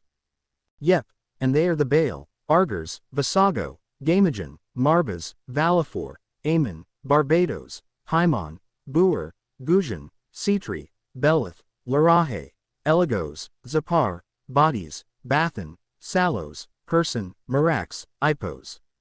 Kataise gasped for breath and started again. "Aim, Nibirius, Glacia Labelas, Bune, Ranov, Berith, Astaroth, Furnius, Foras, Asmodee, Gop, Furfur, Marchosias, Stolos, Phonex, Halphus, Malphas, Rame, Focalar." Kataise stopped again to breathe. "Weppel, Sabnok, Shax, Vine, Bifrons, Uval, Haganti, Chrysel, Furkas, Balam, Alasser, Kame, Murmur, Oribus, Gremory, Oz, Amy." Again she had to stop as it was a lot of name and trying to say them all to get them out of the way. Oriax, Vapula, Zagan, Valak, Abdras, Flauros, Andrialphus, Samaris, Amdicias, Belial, Decarabia, Seer, Dantalion, and finally Andromelius. Kataise gasped once more as she finished. "Damn, Naruto really has some talent there." After she got her breathing under control, she started again, much to Rias and the others' amusement. Crap, that was a mouthful, Naruto said as he took a deep gulp of air, having managed to say that entire list with a single breath was something that he was going to brag about later when he had the chance. That was not going to be happening again anytime soon. Rias pouts her as she cannot do that even if she wanted to or tried. As long as that list is, you won't have to remember them all. Only 34 of the 72 pillar families still retain their status. Either the other families were wiped out, or their blood became mixed with human blood and they lost their status. Rias explained with her eyebrow still raised at the fact that Naruto had the entire 72 families known by memory. Even she couldn't brag about being able to say them all without pausing to remember a few of them that no longer exist. Rias nodded as she had to admit the book was right. The Bale is considered the most powerful family. You know, Bushu's mother is from the Bale family. That is how she was born, with the power of destruction that the Bale family were born with. The Gremory family were all born with high magic reserves and great control over those reserves. Akeno stated as a fact with a slight smirk towards a smirking Rias, who was holding a black and red flame in her hand before she threw it towards a potted plant, that was evaporated instantly the second it made contact with the plant. Showing just how powerful her magic was. Kataise and Murayama were stunned before they looked at a smiling Rias. The devil was proud of her family's ability and would have to show them later. Of course, just because you are low class doesn't mean that you are automatically weaker than the other classes. Akeno here is a low class, and she is able to fight on par with me half of the time thanks to how hard she trained herself. Rias explained, while Akeno placed a hand to her blushing cheek with a graceful smile on her face. Naruto was smiling as well, because he only had one more promotion to go before he would be a high class like Rias. He wished that Koneko had been given the same chance he had for promotion, but she had never been as good at making contracts as him, at least when it came to impressive contracts. Naruto blinked when he realized something that had happened again. They had completely forgotten that they were talking about Issei in the first place. Well, I say this information was better than reading about the perv, Kataise said before she passed the book to Murayama, who wanted to read now. Nyahahaha. Finally the time for you to call on me has come. Koka shouted towards her younger sister from inside the shared apartment of Naruto and Koneko. The new pawns blinked. Who is that? Murayama asked. Rias glanced at Koneko, who frowned slightly but nodded. She figured her sister would show up more often now that she wasn't a criminal there, so they might as well know now. Rias turned to her pawns and said, Koka is an S-rank Rouge Devil that is wanted for killing her master and many other devils. Reason she is here is because she is the older sister of Koneko and Naruto. Both girls were stunned hearing this. Hiba then added, well, that is the issue with Koka here. In there she is working for Rias's older brother, although we not know what she does for him. Murayama pout, wanting to know more of this new character, but new reading would be the easiest way. Koka had teleported into their home the second that Koneko had called on to her for help on the issue involving Naruto's growing ability to sense emotions. Koneko was sitting on the couch with a sour expression on her face, before Koka jumped onto the couch next to her and wrapped an arm around her little sister. She gave her little sister a good shake and started to grin at being needed by somebody other than Sirzechs or Naruto. She had forced herself to take some time off spying just for the chance to help her sister, while Koneko sighed and prepared herself to get teased. Koka always teased people for some of the simplest things these days. It was in her nature, and she knew this when calling Koka for help. Well, I think that is more being a big sister than anything else, Kataise muttered while Koneko gave a small scowl. Stop joking around, Oni-san, Koneko stated, while putting as much stress on the san in her title to Koneko. Surprisingly, Koka nodded lightly and just started to calm herself down. If Koneko was calling her for something, then she must really be needed. Got it, Nya, so what is the issue, Nya? Koka asked with concern hidden deeply in her voice. It would never be said that Koka was very good at showing how worried she was half of the time. Koneko took a deep breath and looked at her sister with her more serious than normal face. Because her face was always serious, it was hard to tell the difference for those that didn't understand her tell signs. The others nodded, getting Koneko to give them all deadpan looks.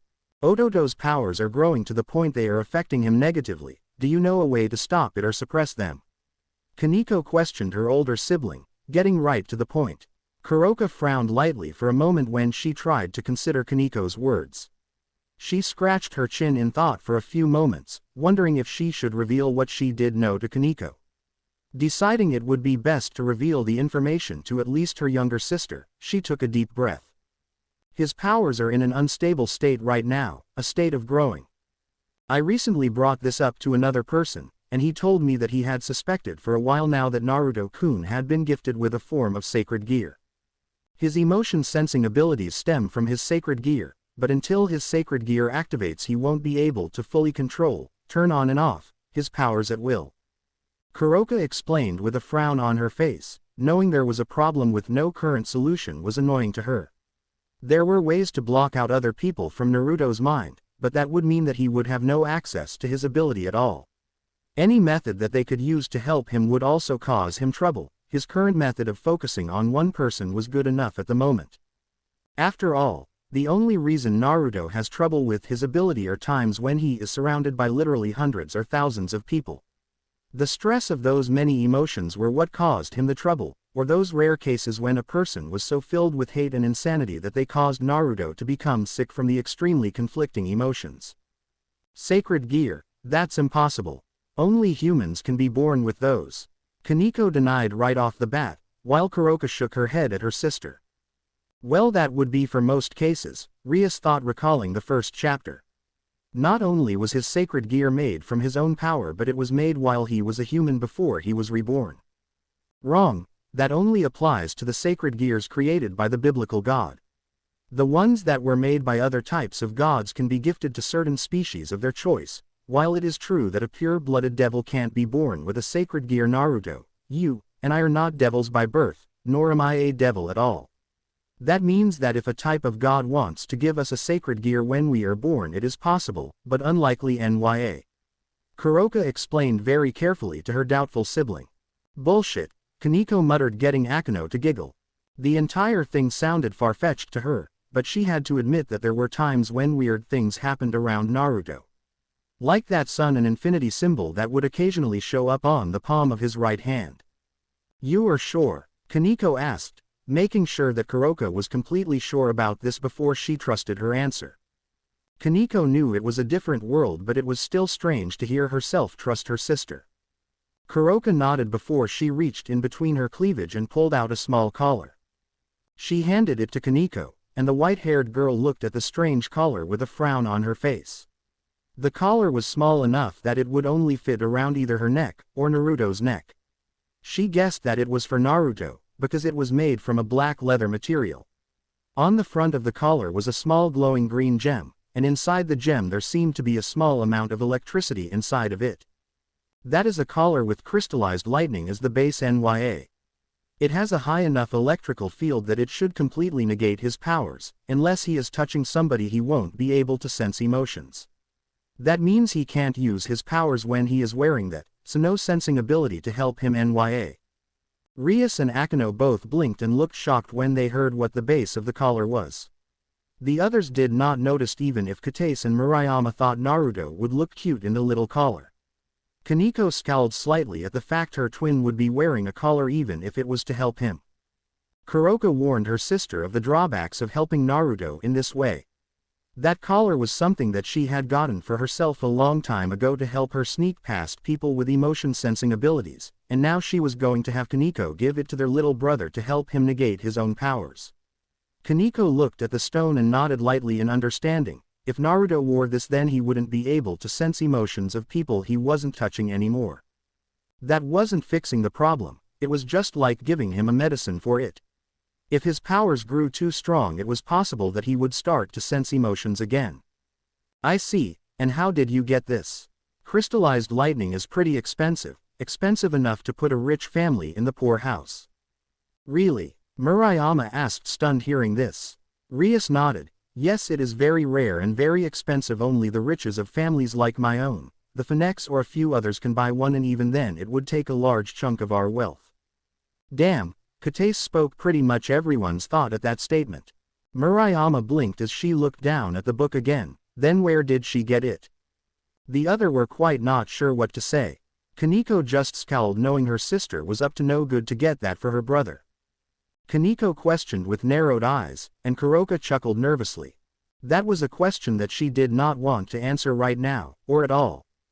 Koneko's suspicions were conferred here. Having this was pretty bad for her, so she was happy to get rid of it to somebody that would actually need it now. Koka bent down and kissed her sister on the cheek, before she jumped back and vanished into the shadows of the apartment. Koneko touched her kissed cheek, before she frowned and looked at the collar in her hand. She didn't like it, but she knew that Koka wouldn't play a cruel trick on her by denying either her siblings help. That would mean that this thing was able to help her out with Naruto. Koneko was quite as she was thinking of her sister. Would she act the same way? Do anything to help and protect her? Somewhere far away a certain cat sneezed hard, wondering where that came from. A flash of red showed a magic circle floating in the air, and seconds later a very annoyed Naruto was seen walking through the magic circle before the red teleported vanished into nothing. Koneko didn't need emotion sensing powers to tell that her brother was in a pretty bad mood over something. Rias leaned closer wondering what had happened. She got her answer moments later when she saw him throw a red item onto the chair nearby the couch. She looked at the object closer and saw that it was a red gauntlet type of item with a green gem in the center of the gauntlet. Two spikes of yellow jet out of the gauntlet and pointed towards the back end of the item, while the rest of the object was designed very similar to a dragon's scales in a way. Twice critical. The guy's sacred gear was a fricking twice critical. Naruto said with an angry stomp on the ground at the fact that when Reijeki had come back with Issei's body she had also brought along with her the abandoned sacred gear that the fallen angel that had stolen it didn't even want anymore. What? Rias shouted while everyone jumped and looked at her. Her eye twitched in annoyance. Katace asked, "What's wrong?" "There is no way it can be a simple twice critical," Rias replied with a huff as she crossed her arms and pouted angrily. As she mutters to herself the two new pawns looked to the others and Kiba explained, "A twice critical is a common sacred gear and can double a user's power once at critical times. But seeing how weak Issei seems to be and how he was not turned into a devil sooner means he has to have a more powerful sacred gear. It makes no sense," Rias added with a growl. "No twice critical can be worth using 8 pawns to make into a devil. There has to be a mistake." "Read," Koneko suggested and Katace started off again hoping to find an answer for Rias. Seriously, once the fallen angels had discovered that the sacred gear was only a twice critical they said, "Screw it," and threw the damn thing away. Reijeki was easily able to retrieve both the sacred gear and Issei's body and bring them back the clubroom after Issei had been killed. "So I take it the perv is dead?" Koneko asked to make sure, while Naruto huffed and hopped onto the couch with another glare at the sacred gear for causing so much trouble for them. Rias nodded with a huff while Katace and Murayama frowned. They did not like the pervert but they were sad to hear he was just killed and thrown away for nothing.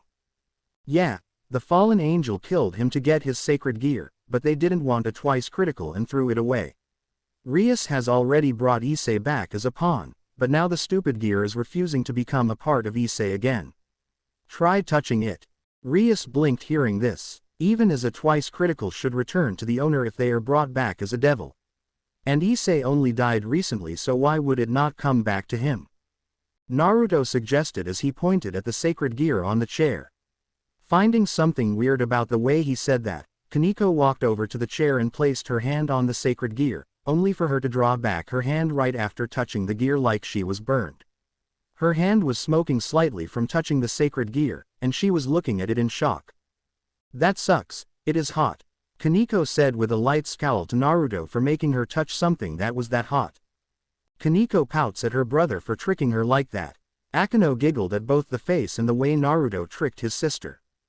Naruto shook his head and walked over to the sacred gear and picked it up like it was nothing. "It isn't hot, it is being very picky about who can touch it. Only Issei, Reijeki, and myself are able to touch this thing without getting burnt. I think it won't let itself be used by anyone that doesn't have a connection to a dragon of some form. I have a pretty strong affinity to dragons, Reijeki is a dragon, and being the original user Issei has an affinity for it," Naruto said with a toss as he put the sacred gear right back onto the chair. Rias started thinking it over. Has an affinity for dragons, huh? Why does that sound familiar? Calming himself down before he exploded over something small, he allowed himself to think about the good parts of having Issei as a fellow member of Rias peerage. Naruto's sweat dropped when he realized that right now there really wasn't anything special about having Issei as a member of the team. He was just another pawn right now because of his old sacred gear refusing to allow anyone to use it.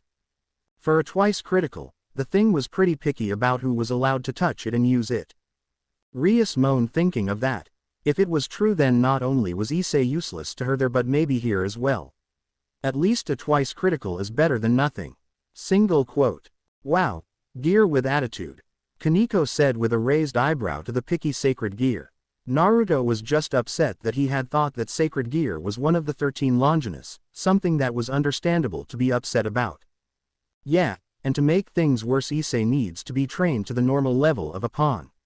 Right now he is weaker than Riser's weakest pawn, so he is like zero help for a raiding game. He may be only one pawn, but it was a pawn wasted right now, until he get training to form some kind of useful skill. Naruto stated with an annoyed sigh. Rias moaned again knowing that was true. She prayed that this was not the case to Issei here. Of course, he wasn't saying Issei was completely hopeless. It was very much possible that he would get a skill that he would be able to use during a raiding game, but right now he had no such skill. Why would a twice critical be worth 8 pawns? Koneko asked, while Naruto sighed and glared at the thing. If it had a personality then it would be considered a living being, so this gear was actually worth 7 pawns, while Issei was worth a single pawn. Together they added up to 8 pawns, but they reincarnated Issei without the gear, so it was only a price of 1 pawn to turn Issei to their side. Kataisen and Murayama, who had no knowledge of sacred gears beforehand, could see the logic in that. At least it is the sacred gear worth a lot and not Issei himself, Murayama thought. He ever gets a big head, I will have to be sure to remind him of this. Single quote. Who knows why, but it might just be a stubborn twice critical. It must have been resisting the changing process for Sona and increasing the price of pawns needed nya. Naruto explained with best possible idea he had to explain it. He didn't need the sacred gear, and Issei wasn't strong enough where it would be any good to him even if he could use it properly. Right now they would just need to find something to do with it. Rias had given it to him and told him to do with it what he wanted. Naruto grinned lightly when he went over to the gear and placed his hand on the green gem. This thing was being stubborn, so Naruto would show it who was boss by flooding it with his own power. Is that even a good idea? Kataise asked, pausing in her reading. Rias shrugged, not really sure, but she figured Naruto would be fine. He could feel the sacred gear's emotions by touching it, and the thing seemed to be upset over recently being removed from its proper owner. Naruto sent a burst of energy through it, and the green gem absorbed the energy right away. Naruto blinked at how it absorbed his energy and seemed to get more powerful, and Koneko noticed his confusion. What was that? The older sister wondered when she saw Naruto sent another pulse of his power into the sacred gear. Both of them jumped back in the surprise when the entire thing started to glow. Dragon Boost. The group paused at what Kataise just read. Rias blinked before she gained a look of shock. Can it be? She wondered aloud. She looked at Kataise, not noticing the looks the others were giving her. Keep reading. They both blinked when they heard a voice shout out from the sacred gear, and when the light died down they were able to see the sacred gear's new form. The entire things had changed to a deeper red color, and had become more gauntlet-like than before. Before it was larger and thicker, but this one was more like an armored red glove that had sharp red armored fingers and a green gem on top of the hand. The thing looked like it would cover a good part of a person's forearm, and the yellow spikes moved to the back of the glove, with smaller red spikes going up the sides. The 5 fingers on the armored gauntlet were now more claw-like, while the armor on the forearm of the gauntlet became more scale-like. Rias gasped, as did Akeno, who also recognized it. It wasn't a twice critical. Fuck yeah. Naruto shouted while pumping his fist in the air. He should have known that he was right the first time he had guessed that this would be a good sacred gear. It may have looked like a twice critical at first to everyone, but this was a much more powerful dragon-based gear than it originally looked. This was not a twice critical, this was the boosted gear. Yes, Rias could not keep her excitement inside. I knew he had to have a powerful gear. Wait, he does have something powerful? Murayama asked, stunned. Rias nodded and waved to Kataise to read on, as she was sure the book would explain. The boosted gear was a powerful Longinus that could double the user's power every 10 seconds, and inside it was said to be a very strong dragon sealed away. It was not the strongest Longinus, but it was a powerful one. Naruto almost laughed at how the fallen angels had literally thrown away such a powerful tool out of the idea that it was a simply twice critical. Yeah, he had made a similar mistake, but he found it funny that they actually threw away a Longinus because of how it looked on the outside. Rias laughed now knowing she had a chance at getting a powerful gear like that. Her excitement peaked even more as she remembered her counterpart had it as well, even if she had to find someone to us it. Wait, Naruto can touch it. That means or rather her queen has a Longinus, Riser would not stand a chance then. Single quote. What are you going to do with it? Koneko asked the number one question, while Naruto was honestly stumped at that one. Rias blinked. What? No. Naruto, please have the gear to us. Please, please, please. Katase and Murayama looked at Rias while the rest of her peerage looked embarrassed. Katase leaned over and whispered to Murayama, she does know she is talking to a book, right? Murayama just shrugged. He had no idea what he was going to do with it, and using it wasn't something he really wanted to do for himself. Naruto shrugged and picked up the sacred gear before he placed it under the couch. He would leave it there until he could think of what he should do with it. Rias gasped hearing what Naruto did with the Longinus while Akeno giggled and Kiba had a deadpan look. At the moment nothing really came into his mind, because he knew that the boosted gear came at the cost of stamina. The more you used it the quicker it drained your stamina. Of course, he had a lot of stamina, but that didn't mean he could waste his stamina like an idiot by relying on a sacred gear to do his work for him. He actually liked to train himself. Katase closed the book as the chapter was done. Rias was still recovering the shock her counterpart's queen just ignored a Longinus like that. Koneko was thinking of what her brother said. If he had the gear that me might be dependent on it and not grow as strong. She knew Riser fell back on his immortality and even Rias her powers of destruction, and she felt Issei might be the same. She decided that she would make sure Issei would not make the mistake the other may make. Rias finally recovered and stood up. Alright, I think that is enough reading for now. We have to get you two ready to start making contracts, and I have to keep an eye on Issei so I can turn him into a devil at the right moment. Contracts? Katase asked as Rias held two stakes of filers out of nowhere for the two before her. Thanks.